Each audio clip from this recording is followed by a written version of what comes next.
मीमांसा दर्शन पढ़ रहे हैं और मीमांसा दर्शन आज हम कंप्लीट कर लेंगे। सामान्य परिचय ही हम कर रहे हैं। मीमांसा दर्शन में ज्ञान मीमांसा, ऐसे ज्ञान की बात आती है तो ज्ञान मीमांसा में प्रमाण आता है कि प्रमाण कितने माने गए। तो ज्ञान मीमांसा में प्रमाण को लेकर के बड़ा सचेत और सतर्क रहना पड़ेगा, क्योंकि इसमें अलग अलग आचार्यों ने अलग अलग माना है। तो ध्यान रखिएगा, जैसे जैमिनी जी जो उनका मेन है, जो आप कह सकते हैं क्या, मीमांसा सूत्र, उसमें 3 ही प्रमाण की चर्चा है। प्रत्यक्ष प्रमाण, अनुमान प्रमाण और शब्द प्रमाण, ये 3 ही है। ध्यान से देखिए, अब एग्जाम में कैसे क्वेश्चन पूछा जाएगा उसके लिए तैयार रहिएगा। अगर पूछा जाए मीमांसा सूत्र में जैमिनी जी के मुताबिक कितने प्रमाण बताए गए, तो 3 ही प्रमाण बताए गए, यही 3 प्रमाण है। लेकिन आपको ऑप्शन नीचे देखना पड़ेगा क्या क्या दिया जा रहा है।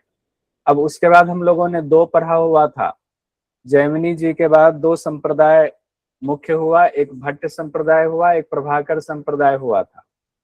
तो कुमारिल भट्ट जी थे भट्ट संप्रदाय के, और कुमारिल भट्ट जी के शिष्य हुए प्रभाकर जी। ये तो ध्यान ही होगा, इसमें कहीं संशय तो है नहीं।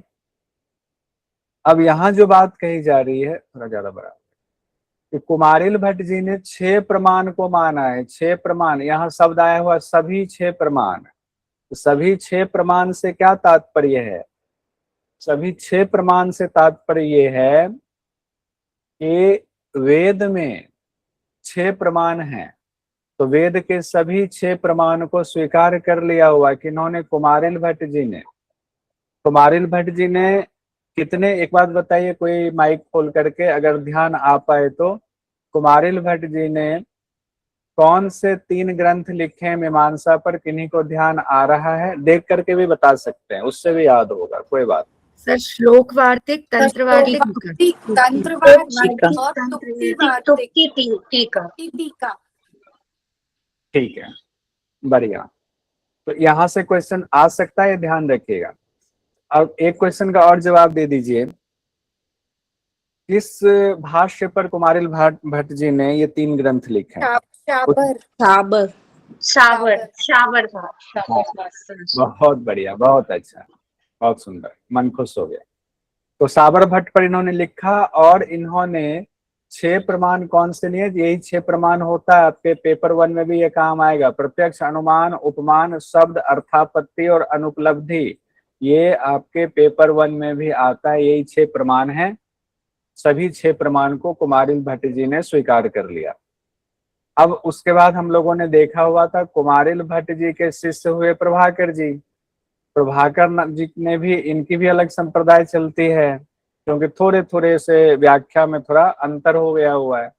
प्रभाकर जी ने 5 प्रमाण को स्वीकार किया है। कितने प्रमाण को? 5। आप कहेंगे इन्होंने 6 किया, इन्होंने 5 किया, किसको छोड़ दिया? तो प्रभाकर जी ने अनुपलब्धि को छोड़ दिया। प्रभाकर जी ने कहा कि हम नहीं लेंगे अनुपलब्धि को। तो उसके अलावा 5 ले लिया इन्होंने, प्रत्यक्ष, अनुमान, शब्द, उपमान और अर्थापत्ति 5 ले लिया, और अनुपलब्धि को छोड़ दिया। तो बहुत सिंपल हो गए। जैमिनी जी 3, कुमारिल भट्ट जी 6, प्रभाकर जी ने 1 हटा दिया, लास्ट वाला 5 हो गया। ये ध्यान रखिएगा, कहीं इसको स्पेशल हाईलाइट कर लीजिए या अलग से स्पेशल डायरी में नोट्स बना लीजिए। मीमांसा दर्शन में शब्द प्रमाण को सबसे ज्यादा इंपॉर्टेंस दिया गया है। ध्यान रखिए क्यों दिया गया है। कल से जो हम लोग पढ़ रहे हैं, तो हम ये जान चुके हैं अब तक कि मीमांसा दर्शन कर्मकांड पर आधारित है। और कर्मकांड किस पर आधारित है? कर्म का ज्ञान कहाँ से होता है? बताएंगे कोई? कर्म का ज्ञान कहाँ से होता है मीमांसा दर्शन के अनुसार? वेद से। सिंपल, एक लाइन में जवाब है, वेद से होता है। वेद को ही शब्द कहा जाता है ना, शब्द श्रुति कहा जाता है। तो शब्द प्रमाण को माना जाता है। और शब्द में भी 2 प्रकार की चीजें होती है, अभी हम लोग देखेंगे शब्द में 2 क्या होता है। तो शब्द प्रमाण को ये मानते हैं, यानी वेद को मानते हैं, तो आगम प्रमाण को सबसे ज्यादा महत्व दिया गया है। अब हम लोग सभी 6 जो प्रमाण हैं, सभी 6 प्रमाण को एक साथ देख लेते हैं।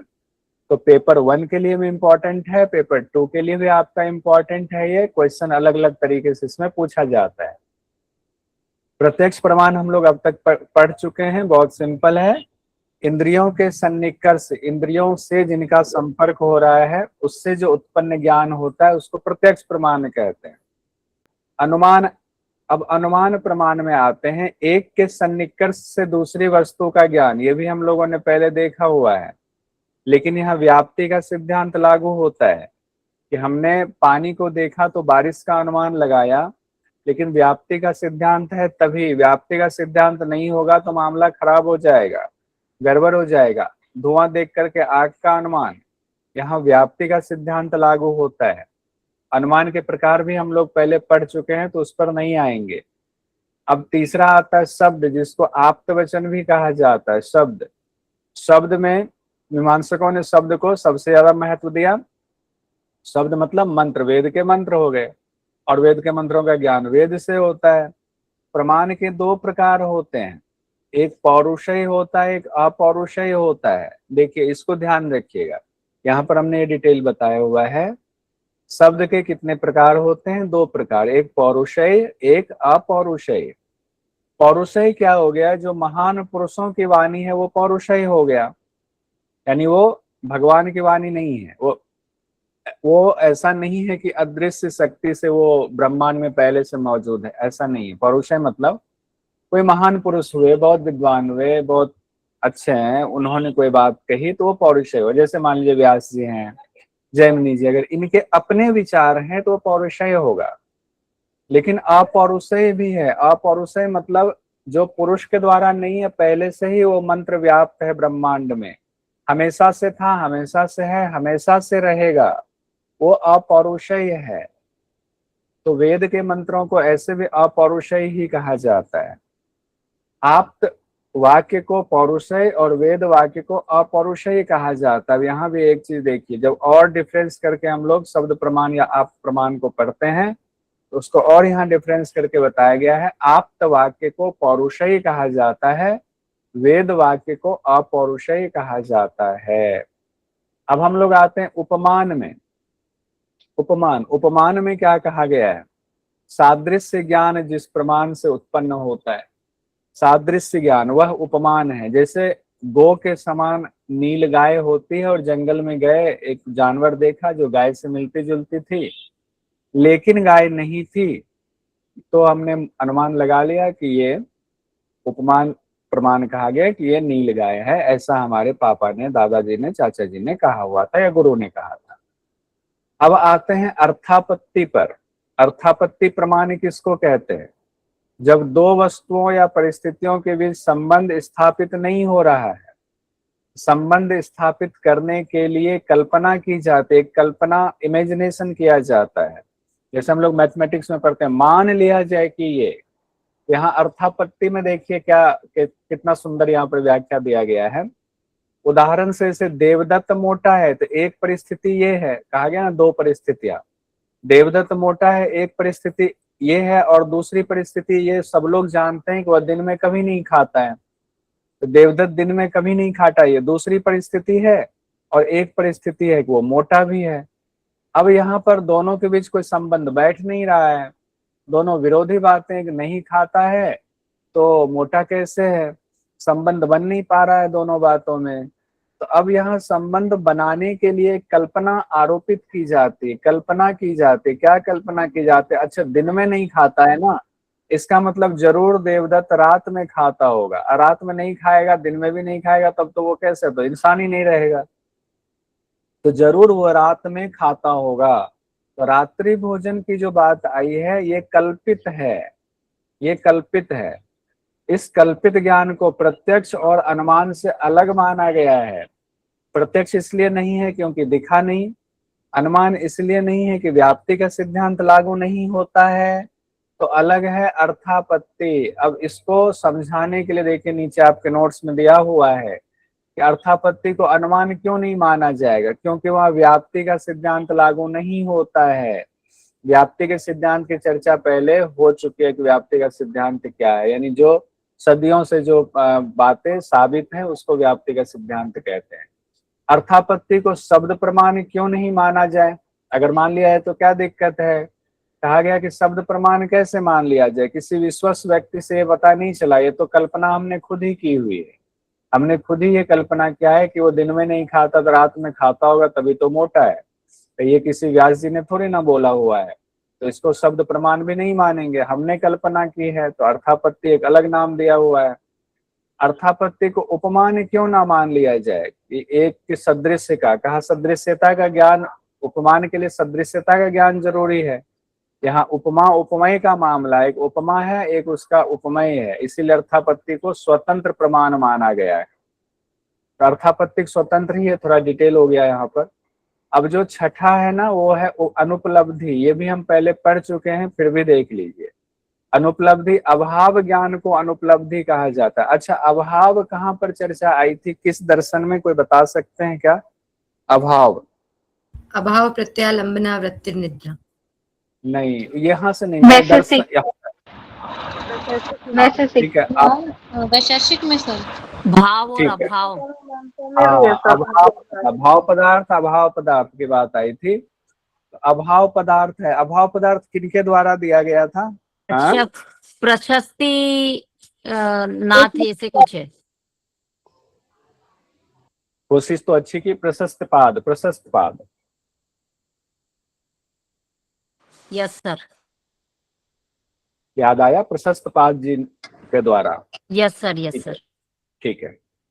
तो अभाव को है, कुमारिल भट्ट जी ने अद्वैत वेदांत के अनुपलब्धि प्रमाण को स्वीकार कर लिया है। इन्होंने, कुमारिल भट्ट जी ने अनुपलब्धि प्रमाण को स्वीकार कर लिया। अनुपलब्धि प्रमाण की चर्चा हो चुकी थी, जैसे कि एक घट है, यानी घड़ा था, लेकिन उस जगह पर पहुंचते हैं तो पता चलता है कि वहां पर वो घड़ा नहीं है, अर्थात घट वहां अनुपलब्ध है। आप कहीं रुपया रख दिया आपने अलमीरा में और गए तो अलमीरा से रुपया गायब हो गया है, तो वहां रुपया अनुपलब्ध है, तो वहां अनुपलब्धि का प्रमाण लागू होगा। हाँ, ये प्रमाण है कि चोरी हो गई है, वहां नहीं है, या किसी ने कहीं और रख दिया, या किसी ने ले लिया है, तो अनुपलब्धि हो गया है। तो एक नजर सभी 6 प्रमाण पर डालते हैं, प्रत्यक्ष, अनुमान, फिर आते हैं शब्द प्रमाण, उपमान प्रमाण, अर्थापत्ति और अनुपलब्धि। इसमें जो प्रकार दिए गए हैं इसको रहने दीजिए, उस प्रकार पे मत जाइए। अब एक बहुत इंपॉर्टेंट टॉपिक आने वाला है मीमांसा दर्शन में, सामने आपकी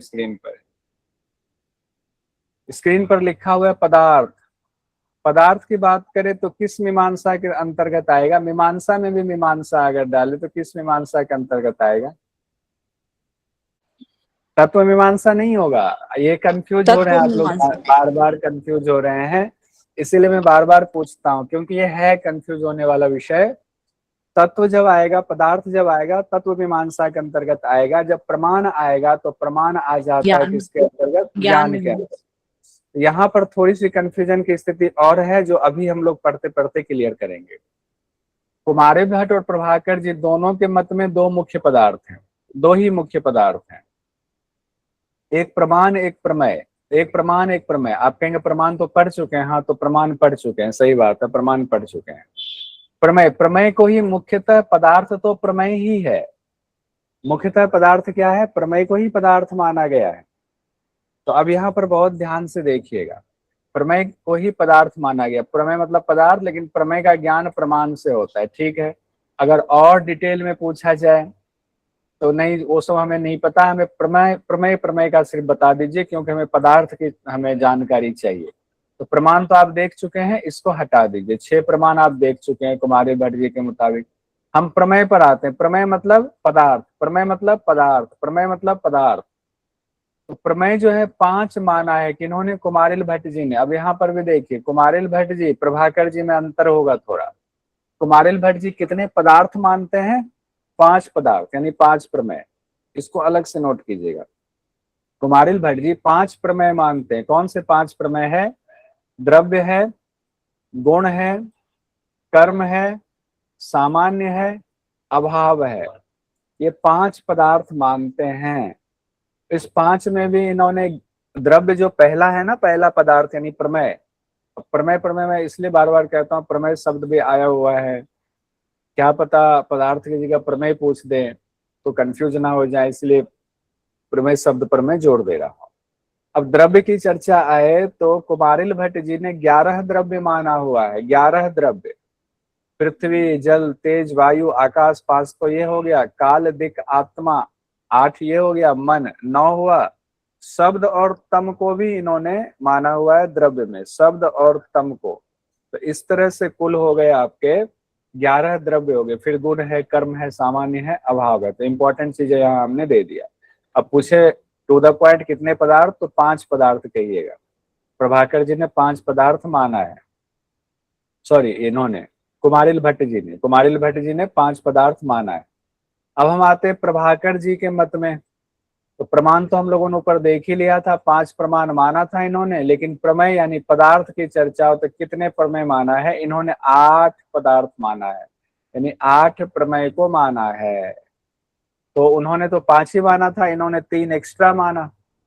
3 एक्स्ट्रा में देख लीजिए कौन कौन से हैं। द्रव्य, गुण, कर्म, सामान्य, शक्ति, सादृश्य, संख्या और समवाय। ये आपके नोट्स में नहीं होगा, ये नाम लिखा हुआ, तो ये नोट्स में नहीं होगा। ये आज हमने जोड़ा हुआ है, इसलिए नोट्स में नहीं होगा आपके। तो ये हम अलग से आपको भेज देंगे, चिंता मत कीजिएगा। लेकिन जो लोग सजग रहेंगे वही इसको वहां नोट कर पाएंगे। अगर आपको ये प्रिंट निकाल के नोट्स पढ़ रहे हैं तो उसको लिख लीजिए, बाद में भी लिखेंगे तभी लिख लीजिए। प्रभाकर जी ने 8 पदार्थ बताए हैं। द्रव्य, गुण, कर्म, सामान्य, शक्ति, सादृश्य, संख्या और समवाय। वहीं अगर द्रव्य की बात करें, अगर द्रव्य आए प्रभाकर जी के मुताबिक मीमांसा दर्शन में, तो 9 द्रव्य ही माना है। इन्होंने 11 द्रव्य माना था कुमारिल भट्ट जी ने, और उन्हीं के 11 में से अंतिम के 2 को हटा दिया, शब्द और तम को। और शब्द तम को हटा करके 9 जो है द्रव्य माना हुआ है। किन्होंने? प्रभाकर जी ने 9 द्रव्य माना है। द्रव्य क्या है? एक पदार्थ है, पहला पदार्थ है। ठीक है, एक सेकंड रुकिएगा। अब देखिए कुमारिल भट्ट जी ने जो सिद्धांत दिया उसको विपरीत ख्यातिवाद कहा जाता है। विपरीत ख्यातिवाद, विपरीत ख्यातिवाद के अनुसार भ्रम तब होता है जो यथार्थ 2 वस्तुएं जैसे सीपी और चांदी गलत तरीके से एक दूसरे से जुड़ जाती, तो विपरीत ज्ञान हमें प्राप्त होता है, सीपी में चांदी की अनुभूति होती है। और कुमारिल भट्ट जी के अनुसार कहा गया है, कुमारिल भट्ट जी कहते हैं कि भ्रम अयथार्थ ज्ञान है, यानी गलत ज्ञान है, मिथ्या ज्ञान है। जैसे कि शंकराचार्य जी भी मिथ्या ज्ञान कहते हैं भ्रम को, तो कुमारिल भट्ट जी का उनसे थोड़ा मिलता जुलता विचार है। तो विपरीत ख्यातिवाद का एक तो क्वेश्चन ऐसे भी आ सकता है कि विपरीत ख्यातिवाद का किन्होंने दिया सिद्धांत, तो कुमारिल भट्ट जी का है, या विपरीत ख्यातिवाद किस दर्शन से संबंधित है, तो मीमांसा दर्शन से संबंधित है। दोनों ही ठीक है। अब हम आते हैं प्रभाकर जी पर। प्रभाकर जी अख्यातिवाद का इन्होंने सिद्धांत दिया। प्रभाकर जी के मुताबिक भ्रम की स्थिति में भी 2 ज्ञान शामिल है, तो दूसरा ज्ञान जो है वो गलत ज्ञान उसको नहीं कह सकते हैं, उस समय के लिए तो वो सही ज्ञान ही होता है। यानी वो ज्ञान है, वो ज्ञान ऐसा नहीं है, वो भी आपके चित्त में है, चांदी वैसे ही होती है, तो उस ज्ञान को गलत या भ्रम नहीं कहेंगे, ये एक अलग बात कही गई। अख्यातिवाद, उसी सिद्धांत को अख्यातिवाद कहा गया, उसको गलत ज्ञान, अयथार्थ ज्ञान नहीं कहा प्रभाकर जी ने, उसी को अख्यातिवाद का सिद्धांत कहा जाता है। अब हम आते हैं पूर्व मीमांसा यानी मीमांसा और उत्तर मीमांसा यानी वेदांत में क्या अंतर है। अच्छा, मैंने YouTube पे जो वीडियो डाला तो एक बहुत अच्छा मैसेज आया हुआ, मैसेज आया कि सर आपने यहाँ लिखा हुआ है वेदांत दर्शन, वेदांत कहा जाता है उपनिषद को। हमने पढ़ा हुआ है कॉलेज में कि वेदांत के ग्रंथ ब्रह्म सूत्र हैं, तो हमें थोड़ा सा कंफ्यूजन दूर कीजिए। तो बताइए आप लोगों का कंफ्यूजन कैसे दूर करें? आप लोगों के अंदर ये कंफ्यूजन है क्या? 2 चीजें ध्यान रखिए। क्या ध्यान रखना है? एक तो वेदांत शब्द है, वेदांत जो हमने कहा वेद के अंतिम भाग यानी ज्ञान कांड को वेदांत कहा जाता है, एक शब्द ये है। और दूसरा शब्द उसमें एक दर्शन जुड़ जाता है, जब दर्शन जुड़ जाता है तो वेदांत दर्शन कहलाता है। एक अंतर ये भी है, वेदांत वेद के अंतिम भाग यानी वेद के ज्ञान कांड को वेदांत कहा जाता है, उपनिषद ज्ञान कांड में आता है तो उपनिषद वेदांत हो गया। लेकिन वेदांत दर्शन जब आता है, जब उसमें दर्शन लिया जाता है, दर्शन का मतलब है, वैसे तो माना जाता है दर्शन की शुरुआत ही जो है वो उपनिषद से हुई, उपनिषद में दर्शन बहुत भरा पड़ा है। तो वेदांत दर्शन पूरा उपनिषद से लिया गया है। तो अब सभी उपनिषदों को मान लेंगे तो उसको वेदांत दर्शन कैसे अलग से कह दें। तो वेदांत दर्शन के लिए क्या किया बादरायण जी ने, जितने उपनिषद थे सभी उपनिषदों से जो मूल तत्व था या कहीं कोई कंफ्यूजन था, जो समझ में बात नहीं आ रही है, उसको समझाने के लिए एक दर्शन दिया। उसको अच्छे से दर्शन मतलब उसमें जो सत्य है, उसमें जो एक छिपा हुआ सत्य है जो आम आदमी की समझ में नहीं आ रहा है, उस सत्य को एक ग्रंथ की रचना करके उसमें रख दिया और उस ग्रंथ का नाम रखा ब्रह्म सूत्र। क्या नाम रखा? ब्रह्म सूत्र। ये अंतर है, बस इतना सा अंतर है। ठीक है, तो वेदांत दर्शन कहाँ से निकला हुआ है? तो वेदांत दर्शन निकला हुआ है उपनिषद से। ठीक है, तो ये छोटा सा सूक्ष्म सा अंतर है। अगर इस अंतर को अच्छे से समझ जाएंगे, कहीं भी कोई पूछेगा तो आप बेधड़क इसको कॉन्फिडेंस के साथ बोल सकते हैं। आइए मीमांसा दर्शन हम देखते हैं। मीमांसा दर्शन का प्रथम सूत्र हम लोगों ने देखा था, अथातो धर्म जिज्ञासा। उसी तरह से ब्रह्म सूत्र हम पढ़ेंगे। अगर वेदांत दर्शन का जो ग्रंथ है ब्रह्म सूत्र, उसमें लिखा हुआ अथातो ब्रह्म जिज्ञासा। अथातो ब्रह्म जिज्ञासा यानी इसमें धर्म की जिज्ञासा हो रही है, इसमें ब्रह्म की जिज्ञासा हो रही। धर्म और ब्रह्म है। कर्म सर्वश्रेष्ठ है कहा गया मीमांसा में यानी पूर्व मीमांसा में, और ब्रह्म सूत्र में कहा गया है यानी वेदांत दर्शन में कहा गया है कि ज्ञान कांड पर विचार किया गया, यानी कि ब्रह्म ही सर्वश्रेष्ठ है। यहाँ पर ज्ञान ही सर्वश्रेष्ठ है। वो ज्ञान कौन सा? ब्रह्म का ज्ञान, वही सर्वश्रेष्ठ है। इसमें वेद के कर्मकांड पर विचार किया गया, इसमें ज्ञान कांड पर विचार किया गया। कर्म ही फलदाता होता है कहा गया पूर्व मीमांसा में जैमिनी जी के द्वारा। वेदांत में कहा गया नहीं, कर्म जो है अनासक्त होना चाहिए, आसक्ति रहित कर्म से ही आत्मज्ञान संभव है। तभी ब्रह्म जो में मिलोगे तभी ब्रह्म का ज्ञान होगा। हालांकि इसमें कहा गया कि फल ईश्वर देते हैं मीमांसा में, लेकिन ईश्वर को सूक्ष्म माना गया है। ईश्वर यहाँ पर ब्रह्म नहीं है, यहाँ इनके ईश्वर ब्रह्म नहीं है। जो ब्रह्म को ही सब संपन्न माना गया है वेदांत में, वो वहां नहीं है। मोक्ष की प्राप्ति ज्ञान से ही हो सकती है, लेकिन यहाँ कहा जाता है मोक्ष की प्राप्ति कर्म से होगी और ज्ञान की प्राप्ति भी कर्म से ही होगी। तो दोनों में ये थोड़ा सा अंतर है। अभी भी किन्हीं का हैंड रेज है? लोग वेदांत दर्शन पर अब आते हैं। वहां हमारा कंप्लीट हो गया। कौन सा दर्शन कंप्लीट हो गया? मीमांसा दर्शन यानी पूर्व मीमांसा कंप्लीट हो गया। वेदांत दर्शन यानी उत्तर मीमांसा, जिसको ज्ञान मीमांसा भी कहा जाता है। उत्तर मीमांसा या ज्ञान मीमांसा भी इसको कह सकते हैं। एक तो ज्ञान मीमांसा अलग होता है, लेकिन इसको ज्ञान मीमांसा कहते हैं। ज्ञान मीमांसा की संज्ञा इसको क्यों दी जाती है? क्योंकि इसमें ज्ञान के लिए जो प्रमाण की जरूरत होती है, तो इन्होंने वेद के सभी प्रमाण को मान लिया है, सभी 6 प्रमाण को स्वीकार किया हुआ है। ये ध्यान दीजिएगा। अब यहां से देखते हैं, जिस तरह मीमांसा दर्शन के मुख्य ग्रंथ मीमांसा सूत्र है, बाद में सबर जी ने, आचार्य सबर जी ने सबर भाष्य लिखा, उसी तरीके से वेदांत दर्शन का मुख्य ग्रंथ ब्रह्म सूत्र है। वेदांत का मुख्य ग्रंथ क्या है? ब्रह्म सूत्र। और ब्रह्म सूत्र में सबसे पहले लिखा हुआ है अथातो ब्रह्म जिज्ञासा। तो अंतर यहीं से समझ में आ रहा है। एक में धर्म की बात हो रही है, एक में ब्रह्म की बात हो रही है। धर्म और ब्रह्म यानी ब्रह्म के बारे में जानने के लिए ग्रंथ की शुरुआत होती है, और फिर ब्रह्म के बारे में लक्षण बताए जा रहे हैं कि ब्रह्म के कौन कौन से लक्षण बताए गए हैं। फिर ये लक्षण है तो कैसे है, उसी पर फिर ब्रह्म सूत्र आगे बढ़ता है। अभी मैं देख रहा था कि लक्षण, एक लक्षण बताया गया, यानी दूसरे सूत्र में जो बात कही गई है ब्रह्म सूत्र के, उसमें ये कही गई है कि ब्रह्म वो है जो उत्पन्न भी कर रहे हैं, स्थिति भी कर रहे हैं और लय भी कर रहे हैं। तीनों जो करते हैं वही ब्रह्म, यानी ब्रह्म से ही उत्पत्ति हो रही है, स्थिति हो रही है और लय हो रही है। तो उनके एक लक्षण में बताया गया है। दूसरे सूत्र में ये बात कहा गया है। भूमिका देखिए, वेदांत दर्शन का आधार उपनिषद है। कौन है आधार? उपनिषद है। उपनिषदों के गूढ़ विषयों को समझना मुश्किल हो रहा था, इसीलिए इसमें विषमता लग रहा था कि कुछ गलत तो नहीं कहा जा रहा है, विषमता का आरोप लग रहा था। इन विषमताओं को दूर किया, किन्होंने दूर किया? व्यास जी ने। विषमताओं को दूर करने के लिए एक सिद्धांत को, ब्रह्म के सिद्धांत को सही साबित करने के लिए। नहीं तो लोग ब्रह्म के शब्द को लेकर कंफ्यूज हो रहे थे, क्या आकाश भी ब्रह्म है, क्या गायत्री भी ब्रह्म है? तो ब्रह्म सूत्र में कहा गया गायत्री भी ब्रह्म है। अगर गायत्री व्यापक रूप में उसका इस्तेमाल शब्द का हो रहा है तो गायत्री भी ब्रह्म है। आकाश का व्यापक शब्द रूप में इस्तेमाल हो रहा है तो आकाश भी ब्रह्म है, ये कहा गया है।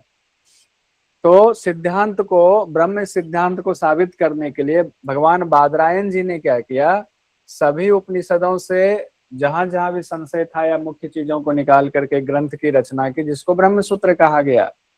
ब्रह्म सूत्र चूंकि उपनिषदों का ही निचोड़ है, इसीलिए इसे वेदांत सूत्र कहा जाने लगा। वेदांत सूत्र, वेदांत सूत्र भी आ सकता है, ब्रह्म सूत्र को ही वेदांत सूत्र कहते हैं। और भी कई नाम है इसके। शारीरिक सूत्र भी कहा जाता है, शारीरिक मीमांसा भी कहा जाता है, उत्तर मीमांसा भी कहा जाता है, ध्यान रखिएगा। और भी कई नाम हैं। ब्रह्म सूत्र में 4 अध्याय हैं, हर अध्याय में 4-4 पाद है। जैसे अगर आपको कहा जाए ना अथातो ब्रह्म जिज्ञासा कहाँ पर है, तो प्रथम अध्याय के प्रथम पाद के प्रथम सूत्र है अथातो ब्रह्म जिज्ञासा। प्रथम अध्याय, प्रथम पाद, प्रथम सूत्र, ऐसे होगा। तो 4-4 पाद में बटा है, तो कुल 16 पाद है। ब्रह्म सूत्र में माना जाता है 555 सूत्र है। तो 4 अध्याय में क्या क्या विषय है? तो पहले अध्याय में समन्वया अध्याय कहा गया उसको, यानी ब्रह्म की ब्रह्म विषयक विचार, यानी ब्रह्म के बारे में बहुत विचार किया गया है प्रथम अध्याय में। बहुत विशाल समय में प्रथम अध्याय ही देख रहा था ब्रह्म के बारे में। ब्रह्म ये नहीं है तो ये है। आत्मा को कहा गया नहीं, आत्मा ब्रह्म नहीं है, क्यों नहीं है? क्या ब्रह्म, किसको सुख दुख होता है? वो ब्रह्म अगर हृदय में रहते हैं, सुख दुख किसको होता है? अब ये भी चर्चा होती है, सुख और दुख किसको हो रहा है? भोक्ता कौन है? जीवात्मा है या ब्रह्म है भोक्ता? उसकी विस्तृत चर्चा दी गई है कि नहीं, जीवात्मा अलग है, क्योंकि उपनिषद में कहा गया है ना, एक ही पेड़ पर रहते हुए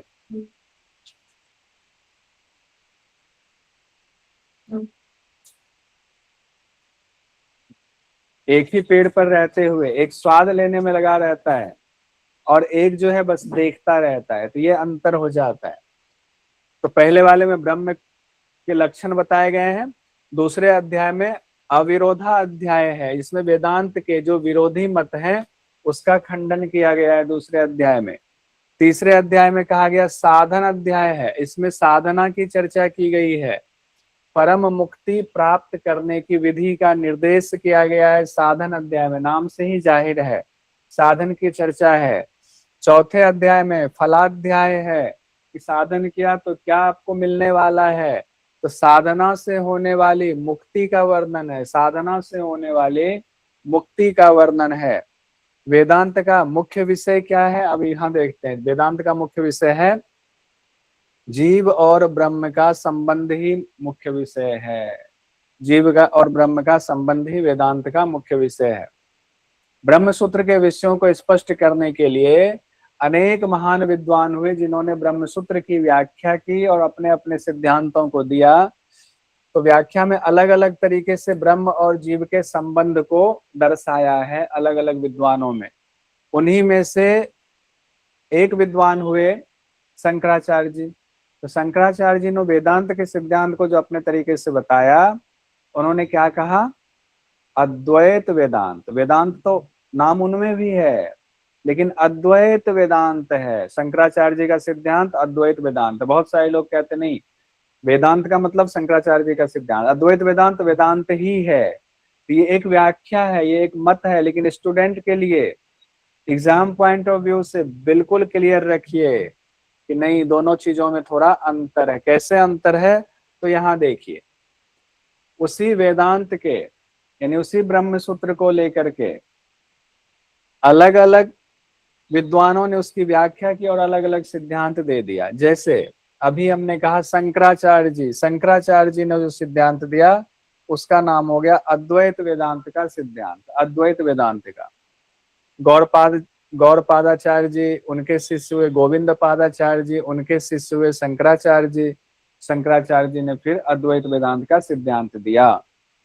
वहीं एक विद्वान हुए रामानुजाचार्य जी, बहुत मशहूर रामानुजाचार्य जी, इन्होंने भी उसी ब्रह्म सूत्र के ऊपर पढ़ करके जो सिद्धांत दिया, इनका सिद्धांत अलग हो गया। ये विशिष्ट अद्वैत का सिद्धांत दिया इन्होंने। अद्वैत नाम यहाँ भी है, लेकिन विशिष्ट अद्वैत है। यहाँ अद्वैत वेदांत है, यहाँ विशिष्ट अद्वैत है। शंकराचार्य जी के कुछ बातों को माना, इन्होंने रामानुजाचार्य जी ने कहा लेकिन नहीं, फर्क तो है, फर्क तो है। क्या? तो कहा विशिष्टता का फर्क है। वो विशिष्टता क्या है उसकी चर्चा जो हम पढ़ेंगे इनके सिद्धांत को तो देखेंगे। मध्वाचार्य जी ने, मध्वाचार्य जी है, ये तो बिल्कुल ही अलग सिद्धांत दिया इन्होंने, बिल्कुल अलग। शंकराचार्य जी की बात को पूरी तरह काट ही दिया इन्होंने। क्या दिया? द्वैतवाद। इसमें अद्वैत नहीं है। इन्होंने कहा अद्वैत का सिद्धांत तो है ही नहीं, सीधे द्वैतवाद का सिद्धांत है। दो अलग अलग है, दो अलग अलग चीजें हैं। जीवात्मा परमात्मा बिल्कुल अलग है। तो द्वैतवाद, ये क्वेश्चन आ सकता है। द्वैतवाद का सिद्धांत किन्होंने दिया? मध्वाचार्य जी ने द्वैतवाद का सिद्धांत दिया। एक वे निम्बार्क जी, निम्बार्क जी भी वे 14वीं शताब्दी में, इन्होंने सिद्धांत दिया। इन्होंने भी अद्वैत के सिद्धांत को माना, लेकिन थोड़ा सा उससे भेद करके माना। इन्होंने कहा द्वैताद्वैत सा सिद्धांत हम देते हैं। द्वैत अद्वैत, दो होकर के भी एक हैं, दो होकर के भी एक हैं। द्वैताद्वैत, द्वैत अद्वैत, उसी का दूसरा नाम कहा जाता भेदा भेद, भेदा भेद नाम से जाना जाता है। फिर हुए एक वल्लभाचार्य जी। एक तो रामानुजाचार्य जी भक्ति मार्ग के महान आचार्य हुए हैं, वल्लभाचार्य जी भी भक्ति मार्ग के महान आचार्य हुए हैं। वल्लभाचार्य, वल्लभगढ़ यहाँ दिल्ली के पास है भी, इन्हीं के नाम पर है। वल्लभाचार्य जी हुए, इन्होंने अलग से एक दिया हुआ सिद्धांत, इन्होंने शुद्धाद्वैत का सिद्धांत दिया। शुद्ध अद्वैत का सिद्धांत। क्या सिद्धांत? शुद्ध अद्वैत। अद्वैत को इन्होंने भी माना, लेकिन शुद्ध अद्वैत शब्द उसमें जोड़ा, तो इनके सिद्धांत अलग हैं। फिर स्वामी विवेकानंद जी हुए सबसे हाल में। स्वामी विवेकानंद जी ने वेदांत को नव्य वेदांत के रूप में परिभाषित किया। कहा नव्य वेदांत का सिद्धांत हम देते हैं। किन्होंने? स्वामी विवेकानंद जी ने नव्य वेदांत का सिद्धांत इन्होंने दिया। एक एक करके बढ़ते हैं। शंकराचार्य जी हुए। शंकराचार्य जी का काल माना जाता है 788 से 820 ईस्वी तक। 788 से 820 ईस्वी है, ईस्वी है। ठीक है। इन्होंने क्या सिद्धांत दिया? अद्वैत का, नॉन डुअलिज्म, अद्वैत का सिद्धांत दिया, नॉन डुअलिज्म। इनके ग्रंथ का नाम हुआ शारीरिक भाष्य। शारीरिक भाष्य इनके ग्रंथ का नाम हुआ, भाष्य जो इन्होंने लिखा। तो सबसे पहले माना जाएगा ब्रह्म सूत्र पर किन्होंने भाष्य लिखा। जैसे हम लोग कहते हैं पहला भाष्य किसने लिखा, किस ग्रंथ पर, किस दर्शन पर, तो पहला भाष्य शंकराचार्य जी ने लिखा। ये मशहूर है ये बात। इनको ब्रह्म सूत्र दिया गया, इनको गुरु ने कहा देखो बादरायण जी ने लिखा हुआ है, कोई हमें योग्य नहीं मिल रहा है कि इस पर भाष्य करे, तो तुम इस पर भाष्य करो। तब उसी का भाष्य करके इन्होंने अद्वैत का सिद्धांत दिया। तो इनके बाकी शिष्य जो है घबराने लगे, जो इनके साथ वाले थे। खैर उस पर नहीं जाते। अद्वैत का सिद्धांत, ग्रंथ का नाम शारीरिक भाष्य। रामानुजाचार्य जी पर आएंगे। रामानुजाचार्य जी में 1017 1137 माना जाता है, यानी कि 200-300 साल मान लीजिए, 200 साल तो हो ही गए। 200 साल बाद आए। 200 साल बाद इनके सिद्धांत को किसी ने छूने की कोशिश की कि नहीं उसमें थोड़ा चेंज हो सकता है। तो 1017 11वीं शताब्दी सिद्धांत दिया विशिष्ट अद्वैत का, क्वालिफाइड मोनिज्म का सिद्धांत दिया। किन्होंने? रामानुजाचार्य जी ने। ग्रंथ लिखा, श्री भाष्य नाम का ग्रंथ लिखा। कौन सा ग्रंथ? श्री भाष्य नाम का ग्रंथ लिखा, श्री भाष्य। फिर मध्वाचार्य जी, जब हमने कहा कि यहाँ से क्वेश्चन ज्यादा पूछा जा सकता है क्योंकि इनका सिद्धांत ही बिल्कुल डिफरेंट है। मध्वाचार्य जी 13वीं शताब्दी में हुए। इन्होंने सीधे कहा नहीं, नॉन डुअलिज्म को तो हम मानते ही नहीं, डुअलिज्म है, डुअलिज्म है, सीधा है तो है, डुअलिज्म है। तो मध्वाचार्य जी ने द्वैतवाद के सिद्धांत को माना, दो को माना पूरी तरीके से। इन्होंने ग्रंथ लिखा पूर्ण प्रज्ञ भाष्य। क्या लिखा? पूर्ण प्रज्ञ भाष्य लिखा, पूर्ण प्रज्ञ भाष्य। फिर आते हैं निम्बार्क जी की चर्चा हो रही थी। निम्बार्क जी, इन्होंने द्वैताद्वैत, डुअलिज्म कम नॉन डुअलिज्म, दो है लेकिन एक है, द्वैत अद्वैत कहा। डुअलिज्म कम नॉन डुअलिज्म, ध्यान दीजिएगा शब्द से। इन्होंने जो ग्रंथ लिखा, जिस ग्रंथ में इस बात को साबित किया है, जो आप पूछते हैं कि दो होकर के भी एक कैसे है, उन्होंने अपने इस ग्रंथ में बताया है, वेदांत पारिजात में, वेदांत पारिजात में बताया है इन्होंने। फिर आते हैं वल्लभाचार्य जी, वल्लभाचार्य जी पर, जो 1474 से 1530 माना जाता है, 15वीं 16वीं शताब्दी में इन्होंने प्योर नॉन डुअलिज्म का सिद्धांत दिया, शुद्ध अद्वैत का सिद्धांत दिया, प्योर नॉन डुअलिज्म, शुद्ध अद्वैत। इन्होंने जो ग्रंथ लिखा, जिस ग्रंथ में अपने बात को साबित किया, उस ग्रंथ का नाम है अणुभाष्य, अणुभाष्य। अब हम आते हैं शंकराचार्य जी का जो सिद्धांत है, हमें इसको विशेष संदर्भ में देखना है, शंकराचार्य जी के सिद्धांत को। यहां से क्वेश्चन हो सकता है ज्यादा आ जाए। तो अद्वैत वेदांत में सबसे पहले शंकराचार्य जी ने गुरु परंपरा की चर्चा की हुई है।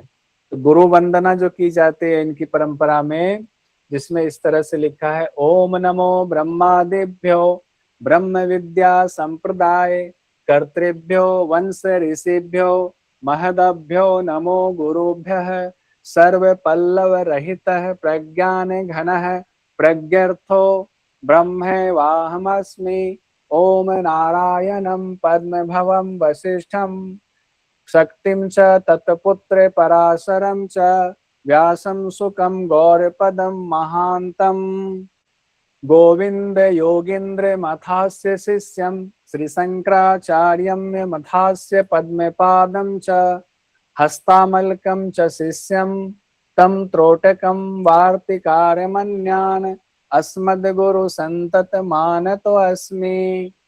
इस तरह इन्होंने पूरी परंपरा बताई हुई है, कैसे ये ज्ञान फैला हुआ है। तो अर्थात इसका अर्थ ये हुआ, ब्रह्म विद्या संप्रदाय के प्रवर्तकों, ऋषियों, महान गुरुओं को नमस्कार है, सबसे पहले नमस्कार करते हैं। कहते हैं सभी उपद्रवों से रहित प्रज्ञान घन यानी चेतना मात्र, उस प्रज्ञर्थ यानी सबकी आत्मा का अर्थ वह ब्रह्म ही है, सबका अर्थ वो ब्रह्म ही है, और वह ब्रह्म मैं ही हूं, कोई और नहीं है वो ब्रह्म। फिर कहा गया प्रथम गुरु भगवान नारायण हैं, उनके शिष्य ब्रह्मा भगवान हैं। प्रथम गुरु इन्होंने भी नारायण को माना हुआ है, ये ध्यान दीजिएगा। भक्ति मार्ग वाले तो नारायण को मानते ही हैं, इन्होंने भी माना है। उनके शिष्य ब्रह्मा भगवान को माना है। ब्रह्मा भगवान के पुत्र वशिष्ठ जी हुए, तो ब्रह्मा भगवान के पुत्र वशिष्ठ जी मतलब ब्रह्मा जी के शिष्य हो गए वशिष्ठ जी। फिर वशिष्ठ जी के पुत्र हो गए शक्ति जी, जो उनके शिष्य भी हैं। और हम लोग वशिष्ठ संहिता जब हठयोग के ग्रंथ पढ़ेंगे तो वहां पढ़ेंगे, वशिष्ठ मुनि ने शक्ति जी को ज्ञान दिया हुआ है। शक्ति जी के पुत्र हो गए पराशर जी, पुत्र ही नहीं शिष्य भी थे पराशर जी। और पराशर जी के पुत्र और शिष्य हो गए व्यास जी, जिनको बादरायण जी भी कहा जाता है। व्यास जी हो गए किनके? पराशर जी के। मत्स्यगंधा के पुत्र थे ना, पराशर जी से उत्पन्न हुए थे। व्यास जी के पुत्र सभी लोग जानते हैं, सुखदेव जी हुए। सुखदेव जी, वही सुखदेव जी जिन्होंने भागवत पुराण की कथा कही हुई है, सुखदेव जी हुए।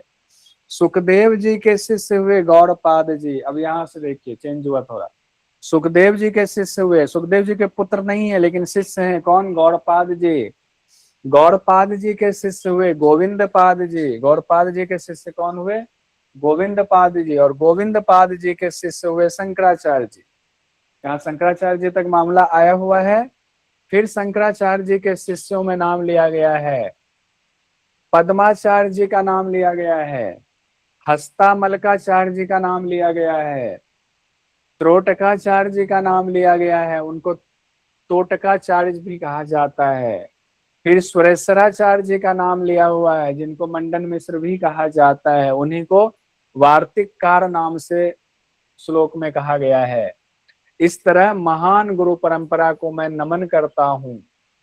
और भी लाइनें थी जो हमने हटा दी हुई हैं। तो अब हम आते हैं, वेदांत का मुख्य विषय क्या है? ब्रह्म और जीव का संबंध ही ब्रह्म का मुख्य विषय है। और शंकराचार्य जी कहते हैं कि जीव और ब्रह्म ये दो नहीं है। हालांकि ब्रह्म सूत्र में दो कहा गया है, लेकिन शंकराचार्य जी कहते हैं दो नहीं है। तो किस तरीके से वो साबित करते हैं फिर उसी बात को? कहते हैं ब्रह्म का ही जो है वो विक्षेप जीव है। ब्रह्म का ही विक्षेप जीव है। इसीलिए शंकराचार्य जी के मत को अद्वैत कहा गया, दो नहीं एक है। शंकराचार्य जी कौन हुए? तो शंकराचार्य जी केरल के एर्नाकुलम में काल्टी गांव है, वहां पर पैदा हुए 788 ईस्वी में। 788 ईस्वी में भट्ट जी का काल भी यही रहा है तकरीबन मीमांसा के। इनका जन्म हुआ 32 वर्ष की उम्र, सिर्फ 32 साल रहे ये, और 32 साल यानी 820 ईस्वी में इनकी मृत्यु हो गई, यानी इनको समाधि लग गई, इन्होंने समाधि ले लिया। सिर्फ 32 साल की उम्र तक रहे और दुनिया को इतना कुछ दिया। आज तक हम नाम लेते हैं, हम आप, हमारे अपनी क्लास में बहुत सारे लोग होंगे, जैसे मैं ही 45 का हूँ, 46वां चल रहा है, 2 महीने में 46 का हो जाऊंगा, पूरा मोहल्ला भी नहीं जानता होगा, और इनको पूरी दुनिया जानती है शंकराचार्य जी को। तो सोचिए उनकी महत्ता, हम उनके सामने पांव की धूली के बराबर भी नहीं है। इतने ज्ञान तो साधारण बात नहीं थी, कुछ तो विशेष बात थी। उन्होंने शरीर त्यागा 820 ईस्वी में। शंकराचार्य जी के पिता का नाम था शिव गुरु, बहुत विद्वान थे, प्रकांड विद्वान थे। हालांकि बचपन में ही, जब शंकराचार्य जी छोटे थे तभी इनकी मृत्यु हो गई थी। माता का नाम था आर्यम्बा, अयम्बा माता भी कहा जाता है। अब माता की कहानी आप लोग जानते ही होंगे, कैसे उन्होंने जो है 8 वर्ष की आयु में ही कैसे जो है उन्होंने संन्यास लिया था। माता देने को संन्यास तैयार नहीं थी, इजाजत नहीं दे रही थी। और नदी में कैसे जो है ऐसा खेल रचाया कि मगर ने पकड़ लिया, कहा माता जी संन्यास के लिए हाँ बोल दो, अब तो हमारी मृत्यु हो ही रही है, मैं चाहता हूँ कि मृत्यु हो तो संन्यास के साथ हो। माने कहा ठीक है जाओ, मैं तुम्हें संन्यास के लिए कहता हूँ, तुम संन्यास। जैसे बोला हाँ, वैसे ही मगर ने छोड़ दिया। मगर ने छोड़ दिया तो भाग के आए, माता ने गले लगा लिया, बेटा बच गया। रोध के पहले बुरा हाल था, कहा बेटा बच तो गया, लेकिन अब माता मुझे घर छोड़ना पड़ेगा। कहा क्यों? कहा अभी तो आपने कहा संन्यास की इजाजत दे दी है, अब तो मैं छोड़ूंगा घर। यहाँ से खेल बिगड़ गया। फिर शंकराचार्य जी ने संन्यास ले लिया। ठीक है, तो शंकराचार्य जी ने बाद में उतनी कहानी पर ना जाकर के सीधे आएंगे, 4 मठों की स्थापना की बाद में।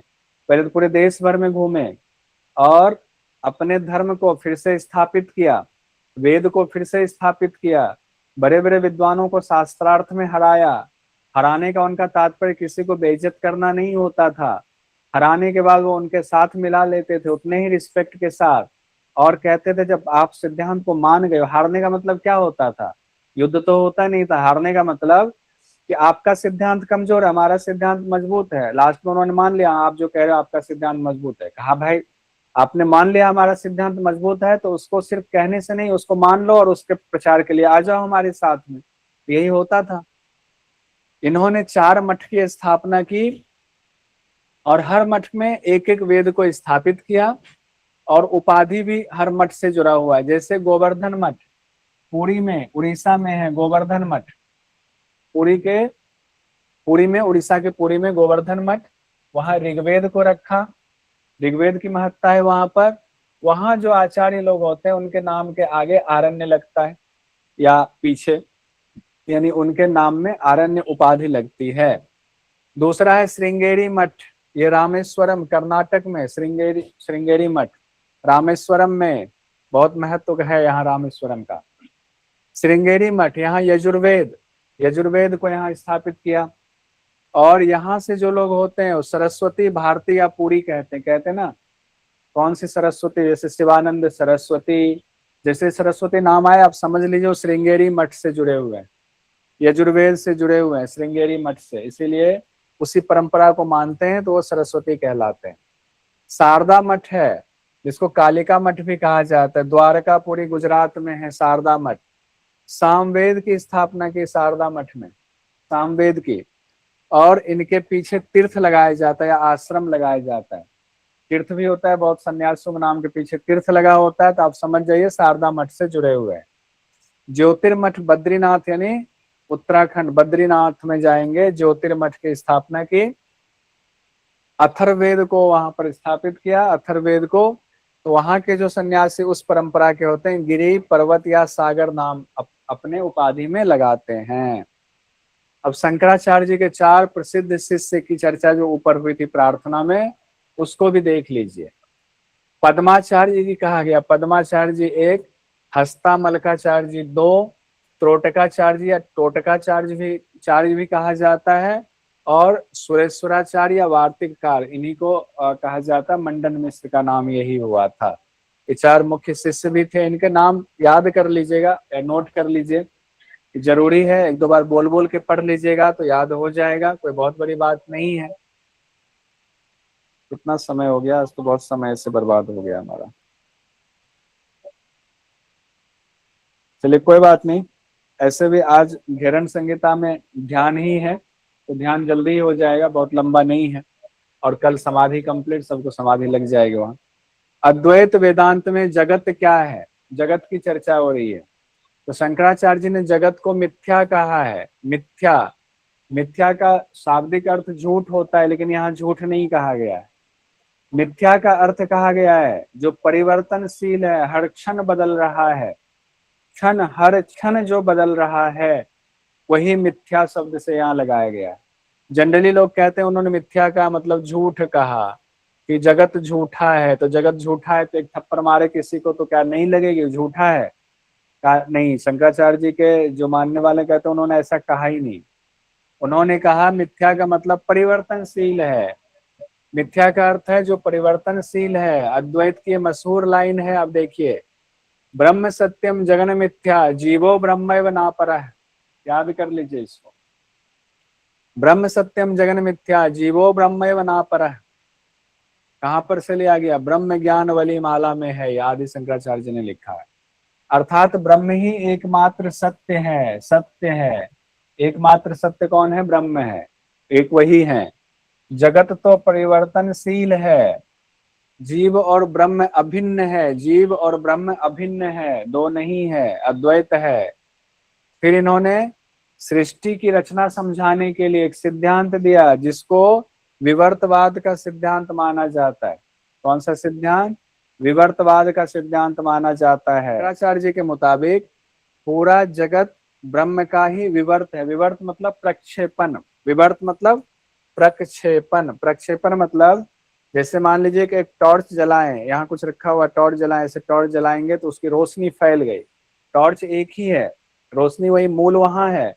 टॉर्च जलाते ही बहुत कुछ जो है रोशनी फैल गई, बहुत कुछ दिखने लगा, तो विवर्त मात्र हो गया। मतलब उसी से, एक ब्रह्म से अनेक चीजें भाषित होने लगी। जिस तरह सांप रस्सी में सांप की प्रतीति होती है, इसे रस्सी में सांप की प्रतीति होती है, उसी प्रकार अविद्या की वजह से ब्रह्म में जगत की प्रतीति होने लगती है। माया होता है वहां पर, माया की वजह से ऐसा होता है। और माया कहा गया ब्रह्म की शक्ति है, माया कोई अलग से कोई चीज नहीं है, ब्रह्म की शक्ति ही माया है। माया को ही अविद्या और अज्ञान कहा गया है। कहाँ पर? वेदांत में, अद्वैत वेदांत में शंकराचार्य जी ने माया को ही अविद्या और अज्ञान कहा है, ये ध्यान रखिएगा। और वहां पर योग दर्शन में अविद्या अलग ही है, अविद्या अलग है। वहां पर माया से उसको जोड़ा तो गया, लेकिन माया ही अविद्या है ऐसा नहीं कहा गया है। फिर यहाँ पर कह रहे हैं शंकराचार्य जी, सर्वम खलविदम ब्रह्म तज्जलानीति शांत उपासित। ये छांदोग्य उपनिषद में बात आई हुई है। अर्थात यह संपूर्ण जगत, सर्वम खलविदम, संपूर्ण जगत ब्रह्म ही है, उसी से उत्पन्न हुआ है ये जगत। और तज्जलानीति शांत उपासित, उसी में स्थित है, अंत में उसी में लीन हो जाना है, शांत हो जाना है जगत को। ब्रह्म सूत्र में भी यही बात कही गई है। जगत को ठीक से समझने के लिए त्रिविध सत्ता की चर्चा की जाती है। त्रिविध सत्ता, ये त्रिविध सत्ता भी इंपॉर्टेंट है, ध्यान रखिएगा। शंकराचार्य जी ने सत्ता को 3 भाग में बांटा है, 3 भाग में, यानी विश्व में 3 प्रकार की सत्ता है। कौन से 3 प्रकार की सत्ता? पहली सत्ता है प्रातिभाषिक सत्ता, प्रातिभाषिक सत्ता। दूसरी है व्यवहारिक सत्ता, तीसरी है परमार्थिक सत्ता। यानी पूरे संसार को जो उन्होंने कहा कि गतिशील है, परिवर्तनशील है, उस संदर्भ में 3 बातें कह रहे हैं, 3 बात गलत। प्रातिभाषिक सत्ता, जिसको एपियरेंट एग्जिस्टेंस कहा जाता है, सत्ता मतलब एग्जिस्टेंस। व्यवहारिक सत्ता प्रैक्टिकल एग्जिस्टेंस। परमार्थिक सत्ता सुप्रीम एग्जिस्टेंस। अब देखिए इसको समझिए, प्रातिभाषिक सत्ता क्या है? Apparent existence. ये स्वप्न में आने वाले विषय होते हैं, इसका निवारण जागृत होने पर हो जाता है। अगर इसको और सूक्ष्म में जाएंगे तो सूक्ष्म इसका ये कहा गया है, जैसे हमारे अंदर भी माया का फेर है ना, अविद्या में है, तो मेरा बेटा, मेरी बेटी, मेरे पति, मेरी पत्नी, मेरी कार, मेरी गाड़ी, ये सब जो है ये नींद में है। जैसे ही ज्ञान हो जाता है, ये माया छटता है, तो लगता है हम नींद से जागे। तब कौन बेटा, कौन बेटी, कौन पत्नी, कौन पति, कौन संसार, कुछ नहीं, बस एक स्वरूप अद्वैत में पहुंच जाते हैं। उसी के लिए इस तरह से प्रातिभाषिक सत्ता, नहीं अभी हम लोग स्वप्न में जी रहे हैं, अभी हम लोग स्वप्न में हैं, उसका स्थूल रूप में समझाया हुआ है कि जब आप स्वप्न में हैं तो स्वप्न में आपने बहुत कुछ देखा, आप डरे हुए हैं, स्वप्न में पसीना पसीना हो रहा है, लेकिन जैसे स्वप्न से जागते हैं, वो तो स्वप्न था, पसीना छूछे कहते रहे, कोई बाघ नहीं था, कोई सांप नहीं था, कोई चोर नहीं था, कोई भूत नहीं था, अब जाग गए, हम तो अपने घर में आराम से सोए हुए हैं। वाह! जागने के बाद उस स्वप्न में डर का निवारण हो गया। फिर व्यवहारिक सत्ता की बात आती है। व्यवहारिक सत्ता में कहा गया है, व्यवहारिक सत्ता में वो वस्तुएं आती जैसे है अभी हाथ में ये पेंसिल है, पेन है, ये व्यवहारिक सत्ता यानी हमारी जागृत अवस्था में, जागृत स्वप्न सुसुप्ति होता है ना, अभी हम क्रिया कर रहे हैं, जागृत अवस्था में है, ये सत्य प्रतीत हो रहा है। क्या? ये पेंसिल भी, ये पढ़ाना भी सब सत्य प्रतीत हो रहा है, ये टेबल, ये कुर्सी, ये बोर्ड, सब कुछ, क्योंकि व्यवहारिक जीवन में इसका इस्तेमाल हो रहा है। तो ये जो चीजें हो रही हैं, इसको व्यवहारिक सत्ता के नाम से प्रैक्टिकल एग्जिस्टेंस बोला है। तो देखिए, जो व्यक्ति, जो विद्वान इसको प्रैक्टिकल एग्जिस्टेंस बोल रहे हैं, वो इसको झूठा कैसे बोल सकते हैं? झूठा नहीं बोल सकते हैं। इसीलिए मिथ्या का अर्थ परिवर्तनशील है, झूठा नहीं है। तीसरी जो इम्पोर्टेंट बात है वो है पारमार्थिक सत्ता, यानी सुप्रीम एग्जिस्टेंस की बात कर रहे हैं। कौन? शंकराचार्य जी। शुद्ध सत्ता को ही उन्होंने सुप्रीम एग्जिस्टेंस कहा है, यानी ब्रह्म ही सुप्रीम एग्जिस्टेंस है, वही सत्य है, उसमें कोई परिवर्तन नहीं हो सकता है, वो सुप्रीम एग्जिस्टेंस। तो इस तरह से तीन चीजें इन्होंने कही हुई है। इस तरह अभी जो जगत है प्रातिभाषिक सत्ता की अपेक्षा अधिक सत्य है और परमार्थिक सत्ता की अपेक्षा कम सत्य है। यानी अभी बीच की स्थिति को मान लीजिए, अगर ये एग्जिस्टेंस है, हम नींद में नहीं है, जागे हुए हैं, थोड़ी सी साधना हुई है, तब जो चीजें दिख रही है तो बीच की अवस्था है।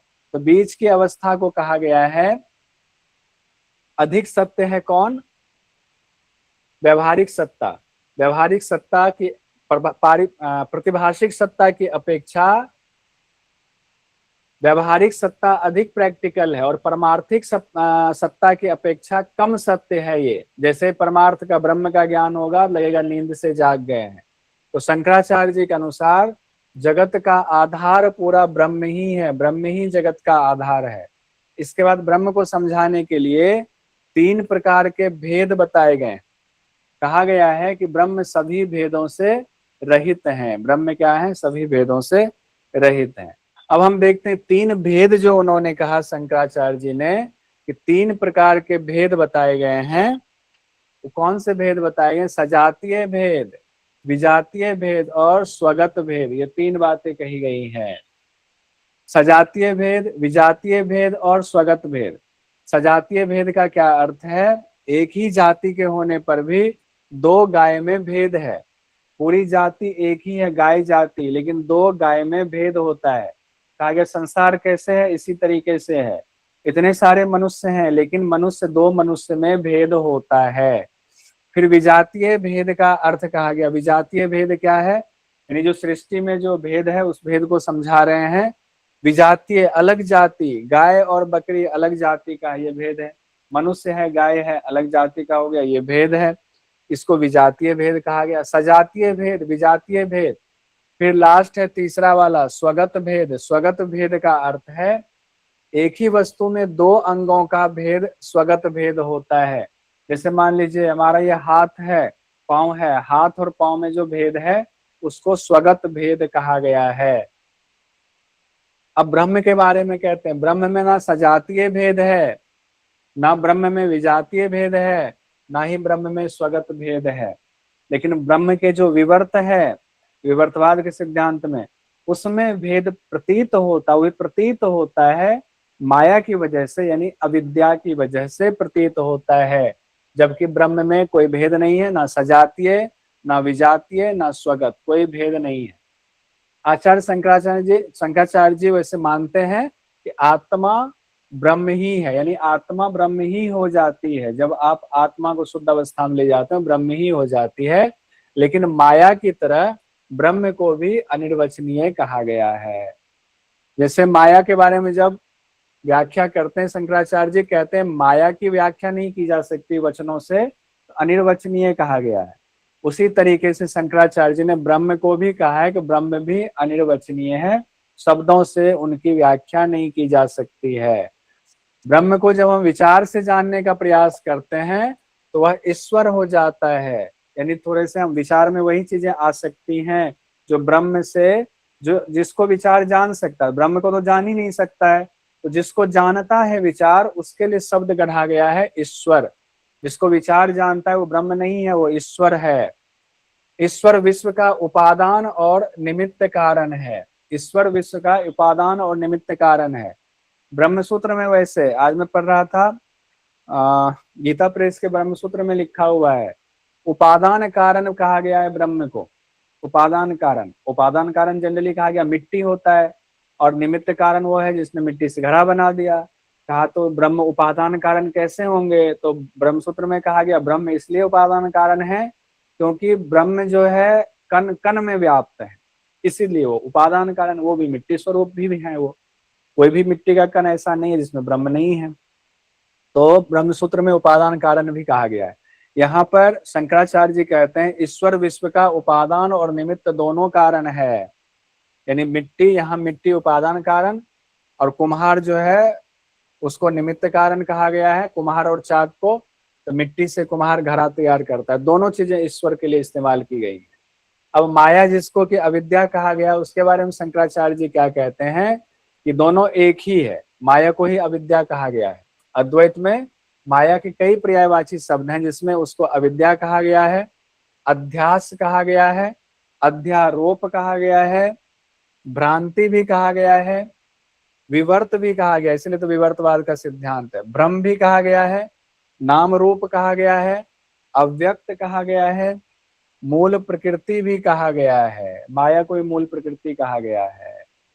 आदि गुरु शंकराचार्य जी क्या कहते हैं, माया ब्रह्म में निवास करती है, यानी कि माया का आश्रय ब्रह्म है, फिर भी ब्रह्म माया से प्रभावित नहीं होता है। ब्रह्म में कौन निवास कर रहा है, माया, यानी माया को शक्ति ऊपर बताया था, हम लोगों ने पढ़ा हुआ है। माया की विशेषता क्या है, तो माया की विशेषता क्या है, माया अध्यास रूप में है, सुपर इम्पोजिशन की स्थिति में आ जाता है। वो ऐसा कर देता है, लगता है जो नहीं है उसको भी प्रकट कर देता है, विवर्त कर देता है। जहां जो वस्तु नहीं है उसको भी कल्पित करना ही अध्यास कहलाता है। अध्यास, माया कहा गया विवर्त है, अपीयरेंस, विवर्त अपीयरेंस, यानी रूप बदलने के अर्थ में कहा गया। छन छन चीजें बदल रही हैं, अलग अलग चीजें दिख रही हैं, माया यही है। माया ब्रह्म की शक्ति है जिससे एक ही अनेक हो जाते हैं, एक अनेक हो जाते हैं। माया अनिर्वचनीय है, माया को शब्दों से बयान नहीं किया जा सकता है, क्योंकि वह ना तो सत है, ना असत है, ना दोनों है। एक चीज बहुत इंपॉर्टेंट, माया को ना तो सत्य कहा गया है, ना असत कहा गया, ना ही दोनों कहा गया है। ये ध्यान दीजिए, ना सत है, ना असत है, ना दोनों है, ना दोनों, ये इंपॉर्टेंट चीज है। माया अस्थाई है, क्योंकि ज्ञान होते ही माया का अंत हो जाता है। माया अस्थाई है क्योंकि इसका ज्ञान होते ही, क्योंकि ज्ञान होते ही अज्ञान नष्ट, यानी माया खत्म हो जाता है। आत्मा के बारे में क्या कहा गया है अद्वैत वेदांत में और अन्य दर्शनों में, उसको एक बार देख लेते हैं। अद्वैत वेदांत में आत्मा के बारे में क्या कहा गया है, अन्य दर्शनों में क्या कहा गया, थोड़ा बहुत देख लेते हैं। भगवान शंकराचार्य जी कहते हैं आत्मा एक है। ये हमने देखा था सांख्य दर्शन में। सांख्य में इसलिए साबित किया गया, पुरुष बहुत्व है, बहुत सारे पुरुष हैं, बहुत सारी आत्मा है। उसके पीछे तर्क भी दिया गया था, आप लोगों से मैंने होमवर्क भी कराया था। लेकिन शंकराचार्य जी कहते हैं एक ही आत्मा है, आत्मा एक ही है। अज्ञान के कारण अनेक प्रतीत होता है। बहुत बड़ा डिफरेंस है ये बाकी लोगों में इनमें। न्याय वैशेषिक सांख्य मीमांसा दर्शन में आत्मा को अनेक माना गया, कहा नहीं आत्मा अनेक है, आत्मा अनेक, ये बेसिक डिफरेंस है, इसको ध्यान रखिएगा। जब आत्मा का प्रतिबिंब अविद्या में पड़ता है तब वह जीव कहलाता है, ये भी कहा गया। आत्मा जीव कब कहलाती है? अविद्या में जब उसका प्रतिबिंब पड़ता है यानी छाया पड़ती है तब उसको जीव कहा जाता है।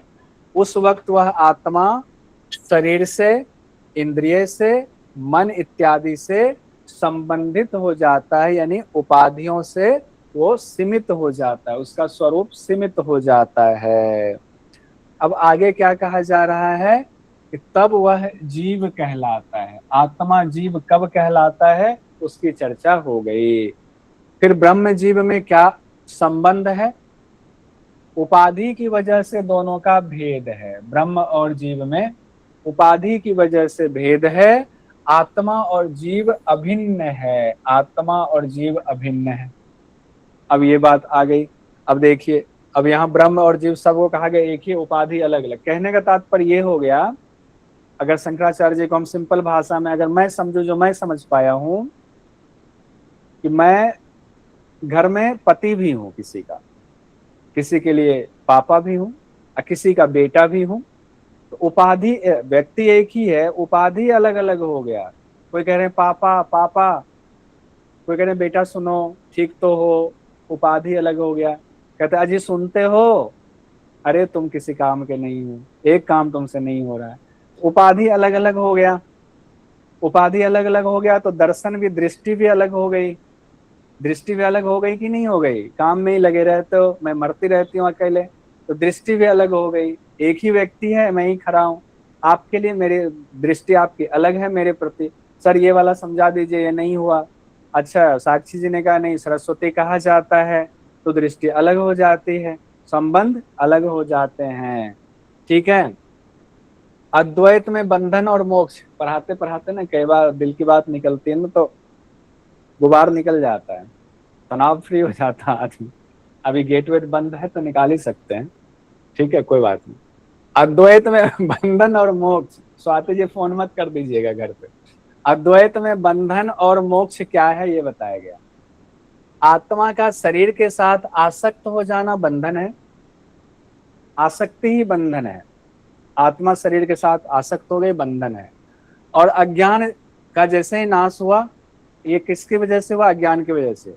और अज्ञान का जैसे ही नाश हुआ यानी अविद्या का जैसे ही नाश होता है, वह ब्रह्म स्वरूप ही हो जाता है, वह ब्रह्म स्वरूप ही हो जाता है। सिंपल सी बात कही गई। दो वाक्य समझिए, दो वाक्यों की यहाँ चर्चा हो रही है। तत्त्वम असि, तुम वही ब्रह्म हो, ये आदेशात्मक वाक्य है। तुम वही ब्रह्म हो, ये आदेशात्मक वाक्य है। इसके बाद जिज्ञासा व साधना की जाती है। जैसे आप गए गुरु के पास, गुरु ने कहा तत्त्वम असि, तुम तो वही ब्रह्म हो। हमने कहा मैं तो वही ब्रह्म हूँ, मुझे तो पता ही नहीं चल रहा है, अभी तक पता भी नहीं था। आप कह रहे हो तो भी मान तो रहा हूँ गुरु की बात, लेकिन मैं तो ब्रह्म हूँ, ऐसा कोई अनुभव तो हो नहीं रहा है कि मैं ब्रह्म हूँ। तो उसके लिए क्या किया जाएगा? उसके लिए साधना की जाएगी। गुरु जी आपने तो ठीक कहा, लेकिन मैं ब्रह्म स्वरूप में अवस्थित नहीं हो पा रहा हूँ, मान नहीं पा रहा हूँ कि मैं ही ब्रह्म हूँ। क्या साधना करो। जब साधना करते हैं तो फिर साधक की जो स्थिति होती है साधना करते करते, तब गुरु जी उनको जब साधना के दौरान जब ज्ञान दे रहे होते हैं, कहते हैं ये भाव करो, अहम ब्रह्मास्मि, अहम ब्रह्मास्मि का भाव करो। साधना के दौरान कहा जाता है, उसमें साधना में बहुत सारी चीजें होती होंगी जो यहाँ पर छिपा हुआ है। तो कहा गया अहम ब्रह्मास्मि, मैं वही ब्रह्म हूँ। साधना के दौरान ये बात कही जाती है, फिर उनको एहसास कराया जाता है। तो शंकराचार्य जी ने सिर्फ ज्ञान को ही मोक्ष का उपाय बताया है, सिर्फ ज्ञान को ही मोक्ष का उपाय बताया। हालांकि योग दर्शन में भी तो सिर्फ ज्ञान को ही मोक्ष का उपाय बताया है। अगर निचोड़ रूप में देखेंगे, वहां भी अविद्या का क्षय होगा तभी जो है विद्या होगी, तभी जो है संयोग का अभाव होगा प्रकृति और पुरुष का। लेकिन वहां पर एक चीज अलग है, जो सांख्य के मुताबिक सत माना गया प्रकृति को, यहाँ प्रकृति को सत नहीं माना गया है।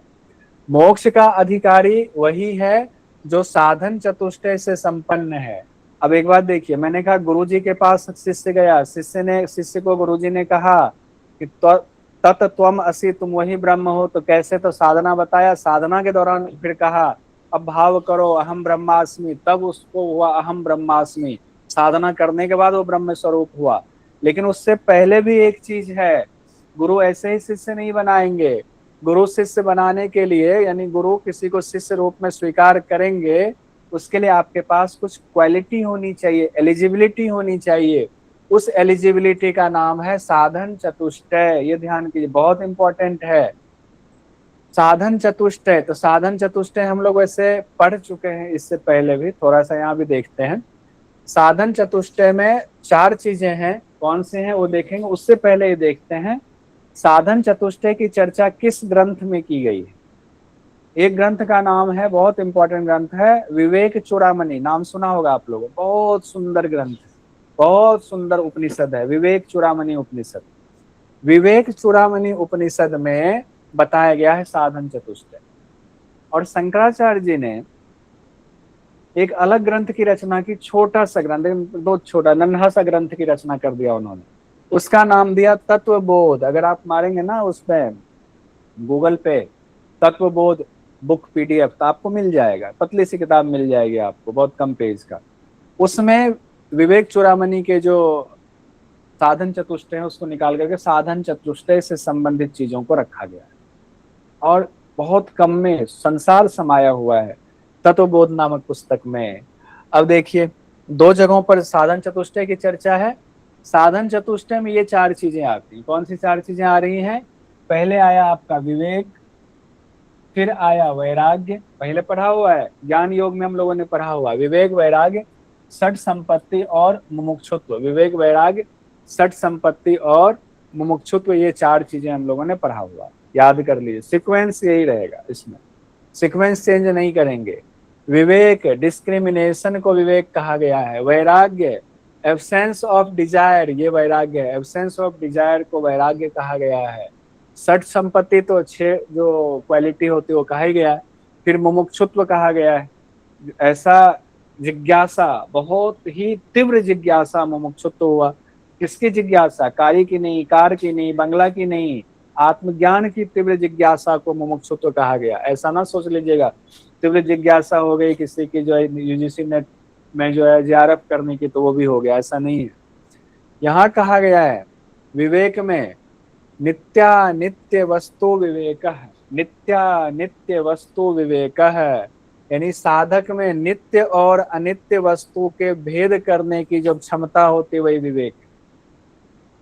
योग दर्शन में, विवेक ज्ञान में भी ये बात कही गई है कि जब उसको प्रकृति पुरुष में भेद करने की क्षमता आ जाए, तो विवेक ज्ञान में यही होता है, प्रकृति पुरुष में भेद करने की क्षमता हो जाती है।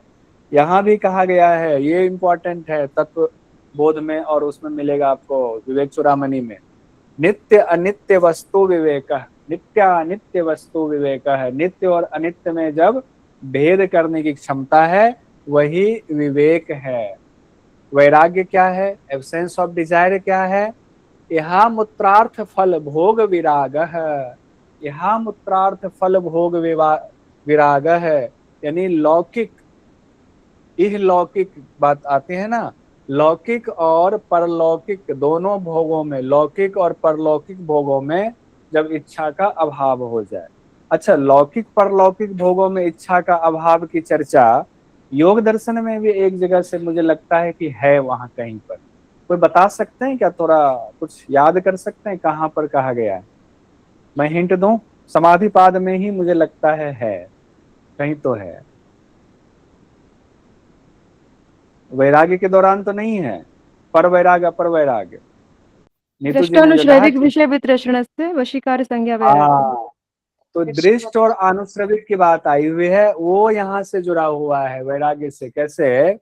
वैराग्य की शुरुआती अवस्था की चर्चा हो रही है, दृष्ट और आनुश्रविक। तो दृष्ट के लिए हो गया लौकिक, जो दिखता है, जो दिखने वाले सुख हैं, सुविधाएं हैं, वो दृष्ट हो गया। आनुश्रविक हो गया परलौकिक, जिसके बारे में सुना हुआ है कि स्वर्ग में अप्सराएं नाचती हैं और किसी चीज की दिक्कत नहीं होती है, भोग विलास की कोई कमी नहीं है वहां पर, वो हो गया आनुश्रविक। तो उसी के लिए यहाँ पर कहा गया है यहाँ मूत्रार्थ फल भोग विराग है, यानी कि लौकिक फल और परलौकिक फल जो है, ऐसे दोनों ही भोगों में जब इच्छा का अभाव हो जाता है तो उसको वैराग्य कहते हैं। देखिए, जब पर वैराग्य हो जाएगा तो गुरु के पास कोई क्यों जाएगा, इसीलिए अपर वैराग्य, पहले शुरुआती वैराग्य की बात हो रही है, तब गुरु के पास जाएंगे तो उनके आशीर्वाद से पर वैराग्य की प्राप्ति होगी, तब जाकर के आपको मुक्ति मिल जाएगी। तो वैराग्य में ये बात कही गई है। फिर आते हैं हम लोग षट संपत्ति, ये भी बहुत इंपॉर्टेंट है, जिसमें कहा गया है समाधि षटक संपत्ति, समाधिक षटक संपत्ति, सम आदि 6 संपत्ति बताए गए। सम आदि 6 संपत्ति, कौन कौन से सम आदि 6 संपत्ति हैं? कहा गया है पहला सम, दूसरा दम, तीसरा उपरति, चौथा तितिक्षा, पांचवा श्रद्धा, छठा समाधान। ये 6 चीजें हैं। सम दम, ये भी सीक्वेंस में याद करना है, सीक्वेंस में पूछा जाएगा। सम दम उपरति तितिक्षा श्रद्धा समाधान, सम दम उपरति तितिक्षा श्रद्धा समाधान, सम दम उपरति तितिक्षा श्रद्धा समाधान। मैंने क्यों बोला 4 बार? अब मुझे जरूरत नहीं ज़ियारत करने की, उम्र निकल चुकी है। आपके लिए बोला कि मैं 4 बार बोल रहा हूं तो आप भी 5 बार बोलिए, माइक बंद रख करके, खोल के नहीं, इसीलिए कह रहा हूं। जिनको इच्छा है, जिनको नहीं है, वो सिर्फ ऐसे ज्ञान के लिए पढ़ रहे हैं, मजे के लिए, आनंद के लिए। आनंद का मतलब भी ब्रह्म होता है, ये भी कहा गया ब्रह्म सूत्र में। आनंदमय शब्द जो है ना, अचानक से याद आ गया, आज पढ़ रहा था। आनंदमय शब्द का मतलब ही होता है ब्रह्म, ये ब्रह्म सूत्र में कहा गया। आइए, सम में कहा गया मनो निग्रह है। सम में क्या कहा गया? मन का निग्रह ही सम है। एग्जैक्ट यही बात कही गई है, ध्यान रखिएगा, मन का निग्रह ही सम है। और फिर दम में क्या कहा गया है? दम में कहा गया इंद्रियों का निग्रह दम है, यही बात कही गई, टू द पॉइंट। इंद्रियों का निग्रह दम है, यानी कि सम जो है वो मन की बात हो रही है। मन के अलावे जो 10 इंद्रियां हो गई वो दम में आ जाएगा, मन आ जाएगा सम में, बाकी 10 इंद्रियां दम में आ जाएगा। तो मन पहले, तो पहले मन को पकड़ के सम कर दिया, फिर इंद्रियों का दमन होगा। आइए, फिर आई बात उपरति की। उपरति का अर्थ बताया गया है स्वधर्म अनुष्ठान। स्वधर्म अनुष्ठान, आपका जो धर्म है उसका अनुष्ठान कीजिए। फिर बात आती है तितिक्षा की। तितिक्षा, सर्दी गर्मी सुख दुख ये सहन करना तितिक्षा है। तितिक्षा मतलब शरीर इतना ठोस, इतना कंट्रोल में हो जाता है कि न सर्दी का असर न गर्मी का असर। हिमालय में रहने वाले योगियों की यही स्थिति हो जाती, तितिक्षा को प्राप्त हो जाते हैं वो। फिर कहा गया श्रद्धा, गुरु और शास्त्र के प्रति, आगम के प्रति अटूट श्रद्धा, ये श्रद्धा है। फिर समाधान कहा गया है, श्रद्धा के बाद समाधान है, चित्त की एकाग्रता को समाधान कहा गया। क्या है समाधान? चित्त की एकाग्रता समाधान है, चित्त की एकाग्रता समाधान है। अब हम आते हैं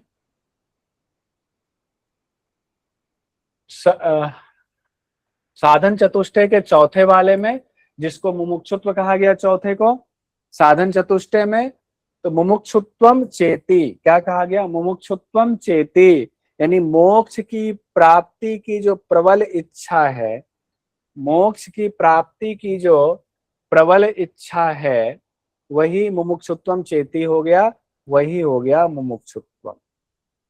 मुमुक्षुत्व, मुमुक्षु का मतलब ये नहीं यूजीसी नेट निकालना है, ऐसे वाले मुमुक्षु नहीं यहाँ पर कहा जा रहा है साधन चतुष्टय में। अब इससे आगे बढ़ेंगे हम लोग। फल में क्या मिलेगा आपको?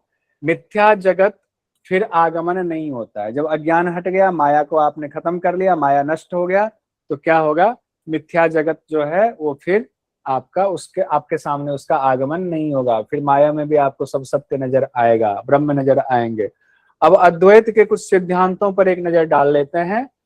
सत्कार्यवाद का सिद्धांत, सत्कारवाद का सिद्धांत शंकराचार्य जी ने सांख्य के सिद्धांत को मान लिया एक तरह से। चलिए मान लेते हैं सत्कारवाद को सिद्धांत, लेकिन परिमाणवाद मान्य नहीं है। परिणामवाद को मान्य नहीं दिया है। परिणामवाद का ही प्रतिकूल सिद्धांत है विवर्तवाद। परिणामवाद को नहीं माना, उसकी जगह इन्होंने कहा विवर्तवाद।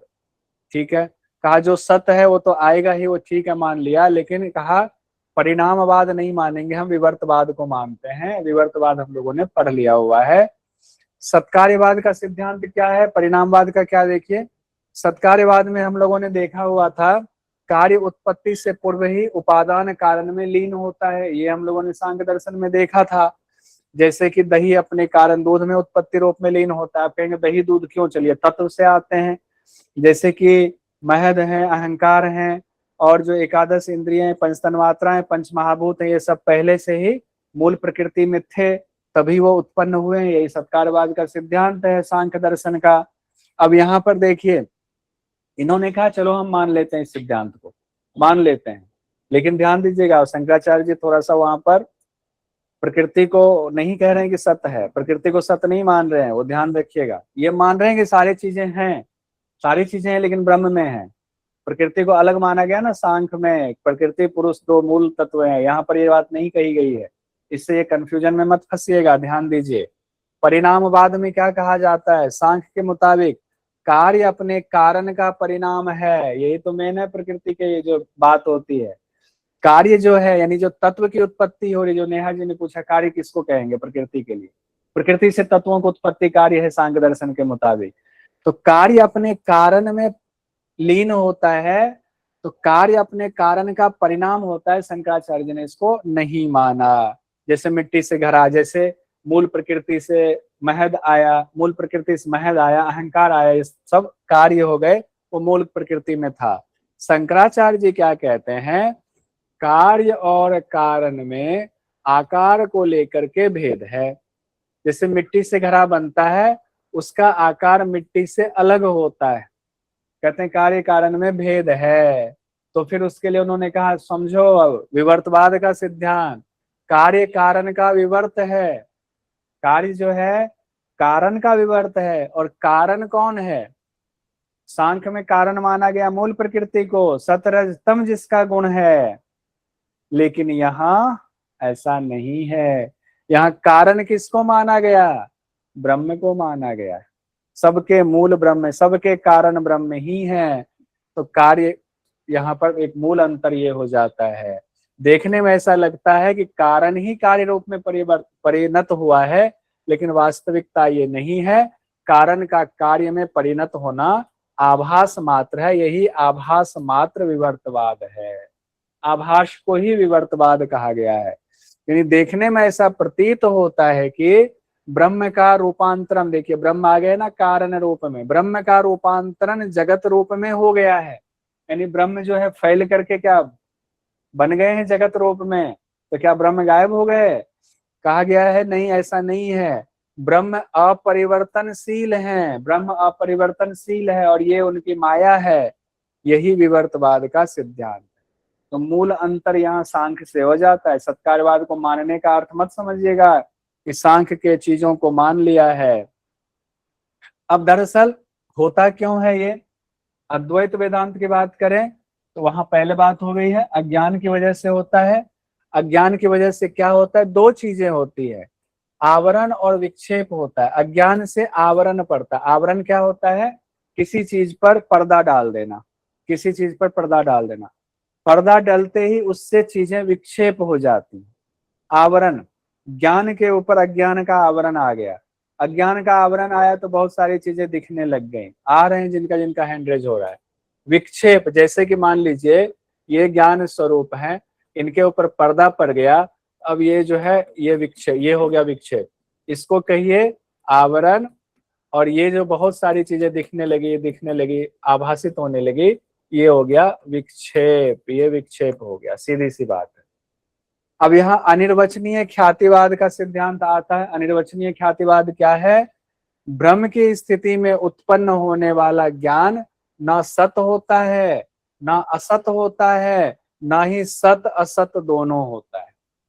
यानी कि ब्रह्म की स्थिति में हम लोग हैं तो हमारा ज्ञान ना सत है ना असत है, ना सत असत दोनों ही है, बल्कि उसके लिए एक शब्द इस्तेमाल किया गया अनिर्वचनीय। इस स्थिति का आप वर्णन ही नहीं कर सकते, माया का भी वर्णन नहीं किया जा सकता है। तो ब्रह्म की वस्तु का वर्णन संभव नहीं है, ये अनिर्वचनीय। ब्रह्म की वस्तु का वर्णन संभव नहीं है। सांप रस्सी का उदाहरण दिया गया है। अब आइए पहले पूरा ले ही लेते हैं, फिर उसके बाद सवाल पर आएंगे जिनका भी सवाल है। प्रमाण की बात आते हैं। प्रमाण शंकराचार्य जी के मुताबिक प्रमाण क्या है? प्रमाण सभी जो वेदांत में सभी 6 प्रमाण को स्वीकार किया गया है। अभी हम लोगों ने पढ़ा था किनके बारे में? भट्ट जी के बारे में। कुमारिल भट्ट जी ने सभी 6 प्रमाण को स्वीकार किया, लेकिन प्रभाकर जी ने 5 ही प्रमाण को स्वीकार किया, उन्होंने अनुपलब्धि को नहीं किया था। अभी मीमांसा में हम लोग देख रहे थे, रिकॉल करने के लिए कह रहा हूं। अब यहाँ पर शंकराचार्य जी सभी 6 प्रमाण को स्वीकार करते हैं। प्रत्यक्ष, अनुमान, उपमान, शब्द, अर्थापत्ति, अनुपलब्धि। डिटेल में इसको हम लोग देख चुके हैं, अब यहाँ आते हैं सृष्टि की रचना कैसे हुई। अभी तो कहा गया विवर्तवाद का सिद्धांत, लेकिन एक बहुत इंपॉर्टेंट चीज अभी आने वाली है। ऐसा क्या होता है कि ये शरीर दिखने लग जाता है, ठोस है तो सही, ये कलम है तो सही, ठोस है, सब कैसे आया? गिलास में पानी है, पी रहे हैं, है तो सही, कैसे आया ये सब? इसकी चर्चा देखिए, सुंदर व्याख्या की गई है। 9:09 हो जाएगा। क्या सुंदर व्याख्या की गई है? सृष्टि और प्रलय का चक्र निरंतर चलता रहता है स्वाभाविक तौर पर। ये ब्रह्म में माया की लहर, उनकी शक्ति है, वो लहरें उठती रहती हैं, जाती रहती है, उठती रहती हैं, जाती रहती है। ये बात आप योग वासिष्ठ में पढ़ोगे ना, तो वहां पर भी इसी सिद्धांत को एक तरीके से कहा गया है, एक तरीके से कहा गया। जब वहां पढ़ेंगे तो यहाँ से कुछ जोड़ने की कोशिश करेंगे। यहाँ भी कहा गया सृष्टि और प्रलय का क्रम तो चलता रहता है, चलता रहता है, स्वाभाविक तौर पर चलता रहता है। सृष्टि की अवस्था में सबसे पहले पंच महाभूत आता है। कौन आया? पंच महाभूत, जो दिखने लगेगी सृष्टि, सबसे पहले कहा गया, उस समय की बात हो रही, पंच महाभूत आया। कैसे पंच महाभूत आया? कहा गया माया है ना, माया को माना गया ब्रह्म की शक्ति, वहीं से तो खेल हो रहा है, अविद्या कहा गया। वहां से आकाश उत्पन्न हो रहा है सूक्ष्म रूप में। ये आकाश, ये सूक्ष्म आकाश की बात हो रही है। आकाश से सूक्ष्म वायु की उत्पत्ति होती है, वायु से सूक्ष्म अग्नि की उत्पत्ति होती है, अग्नि से सूक्ष्म जल की उत्पत्ति होती है, जल से सूक्ष्म पृथ्वी की उत्पत्ति होती है। ध्यान दीजिएगा, सूक्ष्म पृथ्वी की उत्पत्ति होती है। इन सबके मिलने से सूक्ष्म भूतों का निर्माण होता है। अति सूक्ष्म से सूक्ष्म की चर्चा हो रही है। 5 सूक्ष्म भूतों के पंचीकरण की क्रिया से, 5 जो सूक्ष्म भूत है ये जब मिलता है उसको पंचीकरण कहते हैं। 5 का मिलना पंचीकरण है। अभी तो अलग अलग उत्पन्न हो गया, फिर 5 दोस्त हाथ मिला के मिलेगा तो उसको पंचीकरण कहा गया है। जब वो मिलता है तब स्थूल रूप में जो चीजें दिख रही हैं, वो दिखने वाली चीजें तब उत्पन्न होंगी बाद में। तो भूत का निर्माण तब होता है। हम सब भूत हैं, ये ध्यान रखिएगा। भूत कोई अलग से नहीं होगा, रात में, अंधेरी रात में भूत नहीं आने वाला, हम सब भूत हैं। पंचीकरण की क्रिया कैसे होती है, ये बहुत इंपॉर्टेंट है, समझिए। पंचीकरण की क्रिया को समझिए। देखिए, अद्वैत वेदांत के मुताबिक पंचीकरण कहा गया है कैसे उत्पन्न। पहले 5 चीजें कही गई। स्टेप 1 में क्या कहा गया है? माया से, पहले तो माया से आया आकाश, वायु, अग्नि, जल, पृथ्वी, अलग अलग आ गए, एकदम सूक्ष्म रूप में आ गया। 5 सब अपने अपने पूर्ण रूप में है, सूक्ष्म रूप में, लेकिन अलग अलग है। परिवार बनेगा कैसे? सृष्टि दिखेगी कैसे? हाथ पांव आएगा कैसे? वाणी आएगी कैसे? कुछ नहीं आ रहा है अभी। कहा आना है, कैसे आना है? क्या होता है? धीरे धीरे 5 बटना शुरू होता है। 5 दूसरे नंबर पर बढ़ता है। स्टेप 2 ऐसे समझिए, 50-50% में बढ़ जाता, 2-2 भाग में बट गया। सब 2-2 भाग में, 2-2 भाग में सब बट गया। 5 बट गया 2-2 भाग में, 2-2 भाग में बट गया 5। तो 2-2 भाग में बटने का मतलब 50% आकाश, 50% ऐसे हो गया। ठीक है, 2 स्टेप हम समझ गए। तीसरे स्टेप में समझिए। तीसरे स्टेप में कहा गया है, यहाँ तीनों स्टेप एक साथ है। देखिए, तीसरे स्टेप में अब सब आपस में मिल रहा है, सब आपस में मिल रहा है। इन्होंने कहा, आकाश ने कहा, मेरे पास जितना है ना 50% मैं अपने पास रखूंगा अपना शेयर, बाकी जो 50% मेरा है ना उसके 4 हिस्से कर रहा हूं। समझिएगा, हमारे पास जो बाकी मेरी आधी जो संपत्ति, मान लीजिए सब्जी बनाया इन्होंने, खीर बनाया, कहा मेरे पास खीर है, आधा खीर तो मैं ही खाऊंगा, बाकी आधे खीर में मैं चारों को बांट दूंगा, तो 50% में 12.5% सबको मिलेगा। 12.5%, 12.5%, 12.5%, तो 12.5% आकाश उन्होंने वायु को दे दिया, 12.5% आकाश अग्नि को दिया, 12.5% आकाश जल को दिया, 12.5% आकाश पृथ्वी को दिया, अपना बाकी के हिस्से का 4 भाग कर दिया, खीर को बांट दिया सब में। ठीक है, अब इनके पास फिलहाल 50% ही है, ऐसे मान के समझिए। अब आइए वायु के पास में, वायु ने कहा मैं भी ऐसे ही करूंगा, फिर कहा कैसे, कहा 50 तो मैं अपने पास, इन्होंने शाही पनीर बनाया, कहा शाही पनीर 50 मैं अपने पास रखूंगा, आधा रखूंगा, बाकी जो आधा है उसके 4 भाग करूंगा, तो 4 भाग कितना हो गया, 12.5% हो गया, 4 भाग गुना 4, कहा चारों को ले लो, आकाश को भी दे दिया, अग्नि को भी दे दिया, जल को भी दे दिया, पृथ्वी को भी दे दिया। ठीक है, दे दिया वायु ने भी। अब आइए जल पे, अग्नि पर, अग्नि ने भी वही फॉर्मूला अपनाया, कहा आधा तो मेरे पास रहेगा, मैंने पूरी बनाई है 4 मान लीजिए, तो आधी पूरी मेरे पास, आधी पूरी में 4 टुकड़ा हम कर देंगे, 4 भाग में बांटेंगे, बाकी चारों को दे देंगे, क्योंकि आधा तो मेरे पास है। वैसे ही जल ने कहा आधा जल तो मैं अपने पास रखूंगा, अरे जिनके घर में बनता है वो तो ज्यादा रखते ही है ना, बाकी हलवा में 4 भाग में बांट दूंगा, चारों को दे दूंगा, मेरे अलावे चारों को दे दूंगा। कहा ठीक है। अब आते हैं पृथ्वी तत्व पर, पृथ्वी ने भी वही फॉर्मूला अपनाया, कहा मैं 50% तो अपने पास रख लूंगा। अब इन्होंने मान लीजिए कि घेवर बनाया, घेवर का 50, आधा घेवर मेरे पास, बाकी 12.5% सब में बांट देंगे। अब जब सबको दे रहा है तो 12.5 तो एक्स्ट्रा सबके पास आ गया ना। मान लीजिए आकाश ने 12.5 वायु से लिया, 12.5 अग्नि से लिया, 12.5 जल से लिया, 12.5 पृथ्वी से लिया, 12.5%, फिर तो उसका 50% हो ही गया, 4 चीजें ली उसने। यहाँ आप तीसरे स्टेप्स में समझिए, यहाँ थोड़ा तस्वीर बड़ा कर दीजिए, यहाँ समझिए आकाश ने क्या लिया।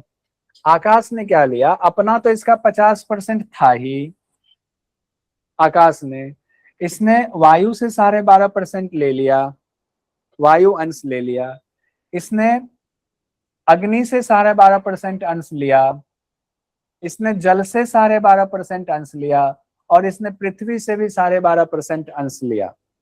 तो टोटल तो 100 हो गए ना, 100% तो तब भी हो गया। लेकिन इस 100% में, यानी इस आकाश तत्व में अग्नि भी, वायु भी है, अग्नि भी है, जल भी है और पृथ्वी भी है।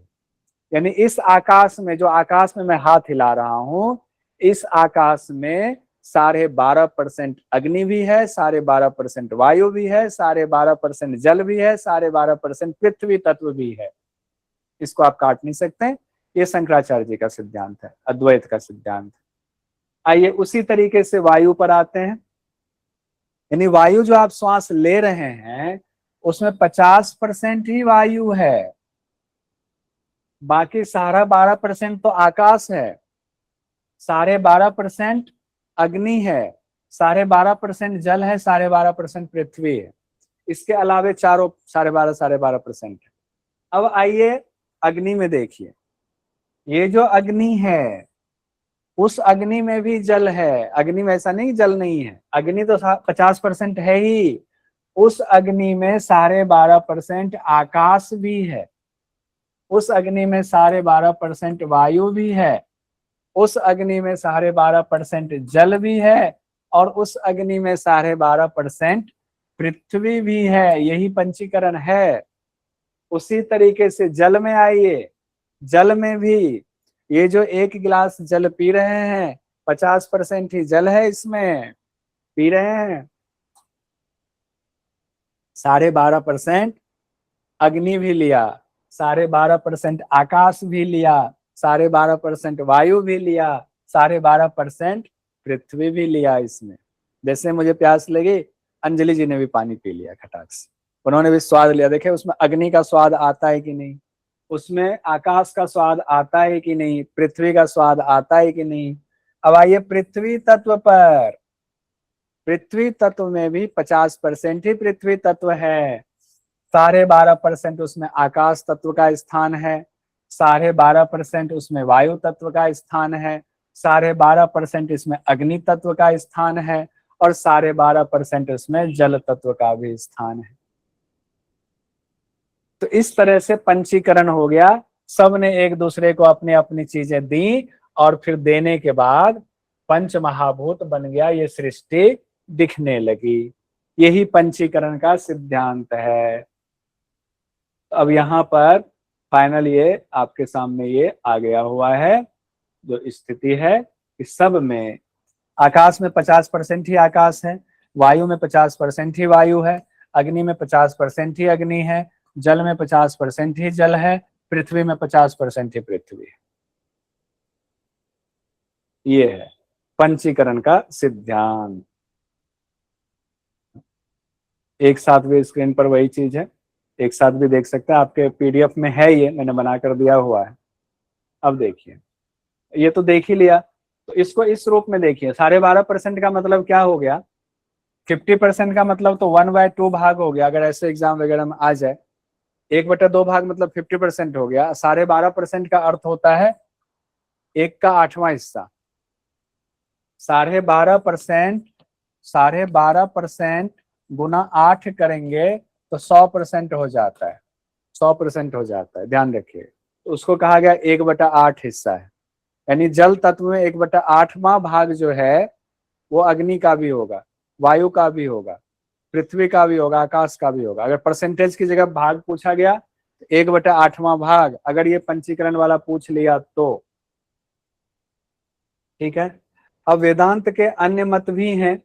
वेदांत के अन्य मत में जैसे कि हम लोगों ने अद्वैत वेदांत तो पढ़ ही लिया, विशिष्टाद्वैत है, द्वैताद्वैत है, द्वैत अद्वैत है, शुद्धाद्वैत है, और नव्य वेदांत है। ये मुख्य माना जाता है, ये मुख्य है। तो इनके ग्रंथ भी हम लोगों ने देखा था, श्री भाष्य है, पूर्ण प्रज्ञ भाष्य है, वेदांत पारिजात है, अनुभाष्य है, और उनका नव्य वेदांत में तो माना जाता है, राजयोग वाला भी माना जाता है। हालांकि राजयोग उन्होंने लिखा हुआ है महर्षि पतंजलि जी के उस पर। रामानुजाचार्य जी का क्या कहना था, विशिष्ट अद्वैत में एक ही ब्रह्म में जीव और अचेतन, जीव और अचेतन प्रकृति का विशेषण रूप में है।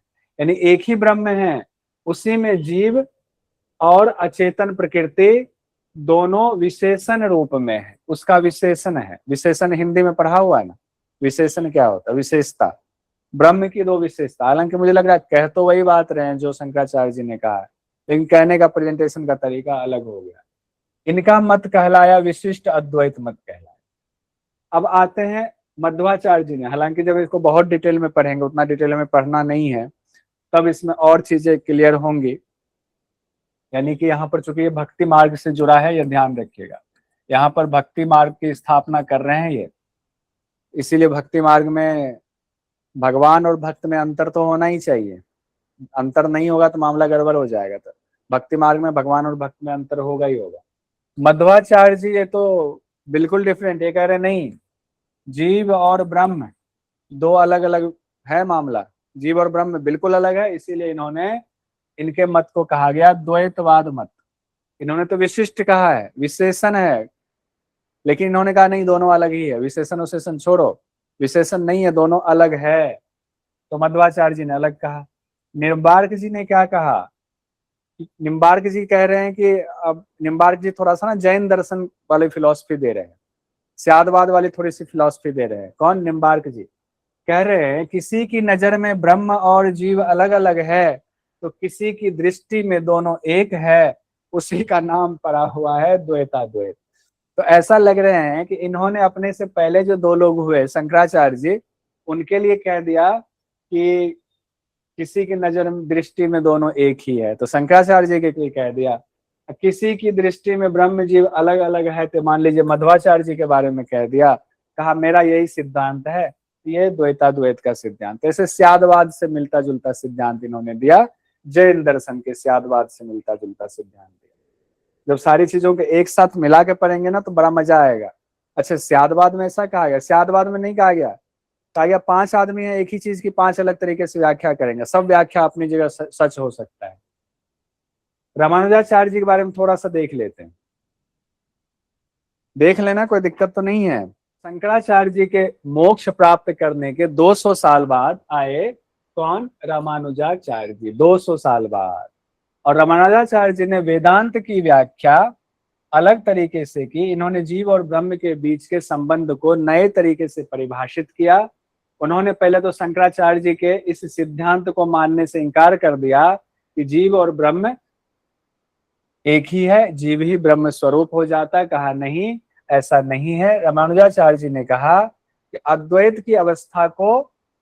की अवस्था में विशेषण जोड़ दिया। कहा विशेष वाली बात आ जाती है, यानी जीव और, इन्होंने कहा जीव और ब्रह्म अलग अलग नहीं है।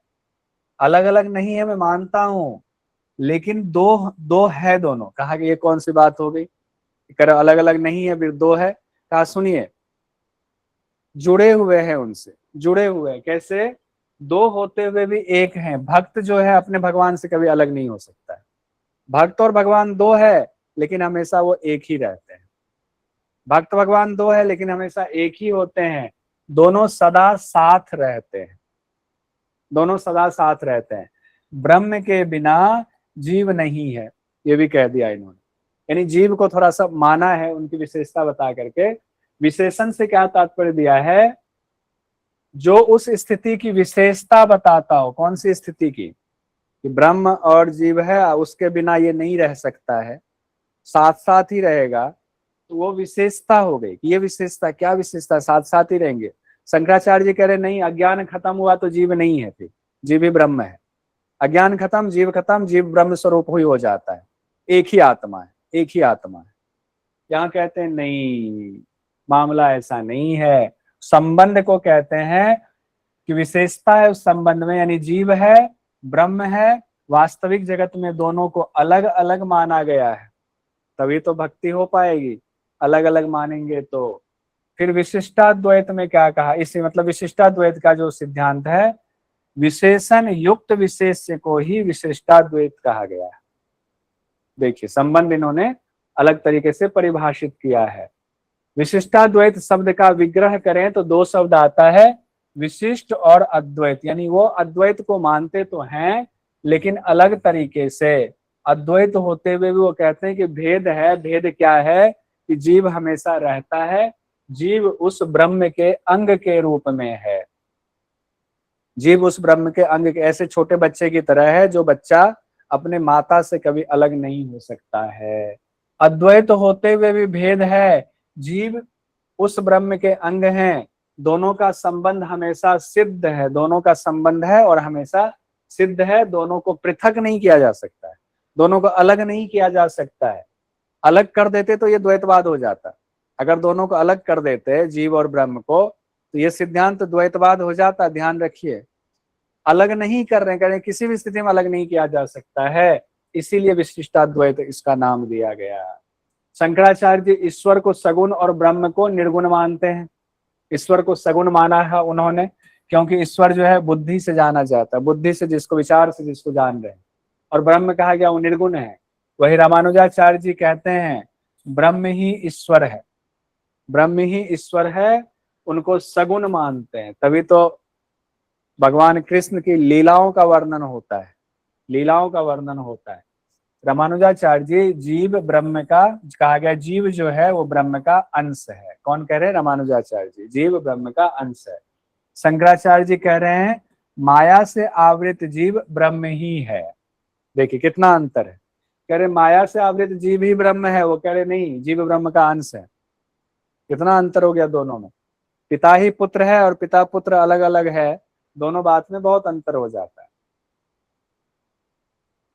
अब आते हैं हम लोग द्वैतवाद, जो मध्वाचार्य जी वाला है, बहुत इंपॉर्टेंट है। यानी कह रहे हैं दोनों अलग अलग हैं। मध्वाचार्य जी का जन्म 1197 यानी 12वीं शताब्दी में माना जाता है।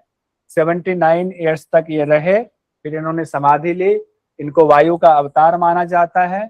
मध्वाचार्य जी अद्वैतवाद के प्रबल विरोधी रहे हैं, शंकराचार्य जी के सिद्धांत के प्रबल विरोधी रहे हैं। इन्होंने इतना तक कह दिया अद्वैतियों को, अद्वैत को मानने वालों को, माया दानव है ये माया वाले दानव है, माई दानव कह दिया शंकराचार्य जी को और उनके मानने वालों को, माई दानव। माया दानव, क्योंकि हम लोग माया की बात करते हैं, कहा ये माया वाले दानव हैं। कोई दिक्कत हो रही है क्या? ब्लर हो रहा है क्या? कहा माया वाले दानव हैं ये।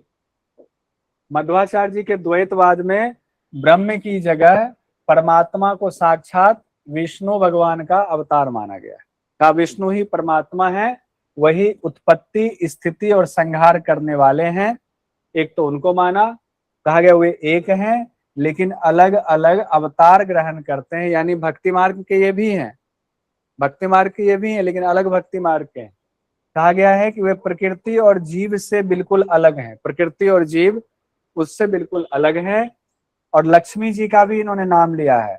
लक्ष्मी जी भगवान विष्णु की शक्ति कहा गया है, लक्ष्मी जी भगवान विष्णु की शक्ति हैं। लक्ष्मी जी अप्राकृतिक दिव्य देह से संपन्न है, लेकिन गुणों में भगवान से थोड़े कम है। लक्ष्मी जी के गुण थोड़े भगवान से कम है, ये अलग से इन्होंने पूरा भक्ति की व्याख्या की हुई है। वहीं जीव जो कि बद्ध है, जीव को बद्ध कहा गया है, तो इसमें इन्होंने भी अज्ञान की चर्चा की है। जीव किससे बद्ध है? तो अज्ञान में फंसा है, मोह में फंसा है, दुख में फंसा है, इन दोषों से युक्त है। जीव 3 प्रकार के होते हैं, इन्होंने जीव को 3 प्रकार का बता दिया है। जीव में ऐसी व्याख्या बाकी जगहों पर कम ही मिलती है। किनके? द्वैतवाद में मध्वाचार्य जी कहते हैं एक तो मुक्ति योग्य जीव होता है, जिनको मुक्ति मिल सकती है, दूसरा नित्य संसारी होता है, और तीसरा तमोयुक्त होता है। मुक्ति योग्य, नित्य संसारी, तमोयुक्त, 3 कहा गया है। मुक्ति योग्य कौन सा है? जो देव है, जो ऋषि हैं, जो पितर हैं, जो चक्रवर्ती सम्राट हैं, उत्तम गुण वाले जितने हैं, वो कहा गया मुक्ति योग्य है। ठीक है। फिर कहा गया नित्य संसारी कौन है? अपने कर्म के अनुसार स्वर्ग और पृथ्वी के सुख दुख को भोगते रहते हैं, चक्र में फंसे हुए हैं, कहा गया नित्य संसारी है। तमोयोग्य कौन है? कहा गया तमोयोग्य तीसरा जो है, कहा गया जो दानव है ना, वो दानव। इन्होंने वैसे भी दानव बता ही दिया है शंकराचार्य जी के मतावलंबियों को, माया दानव। फिर कहा जो राक्षस हैं यानी तमोगुणी हैं, खैर वो मैच नहीं करेगा।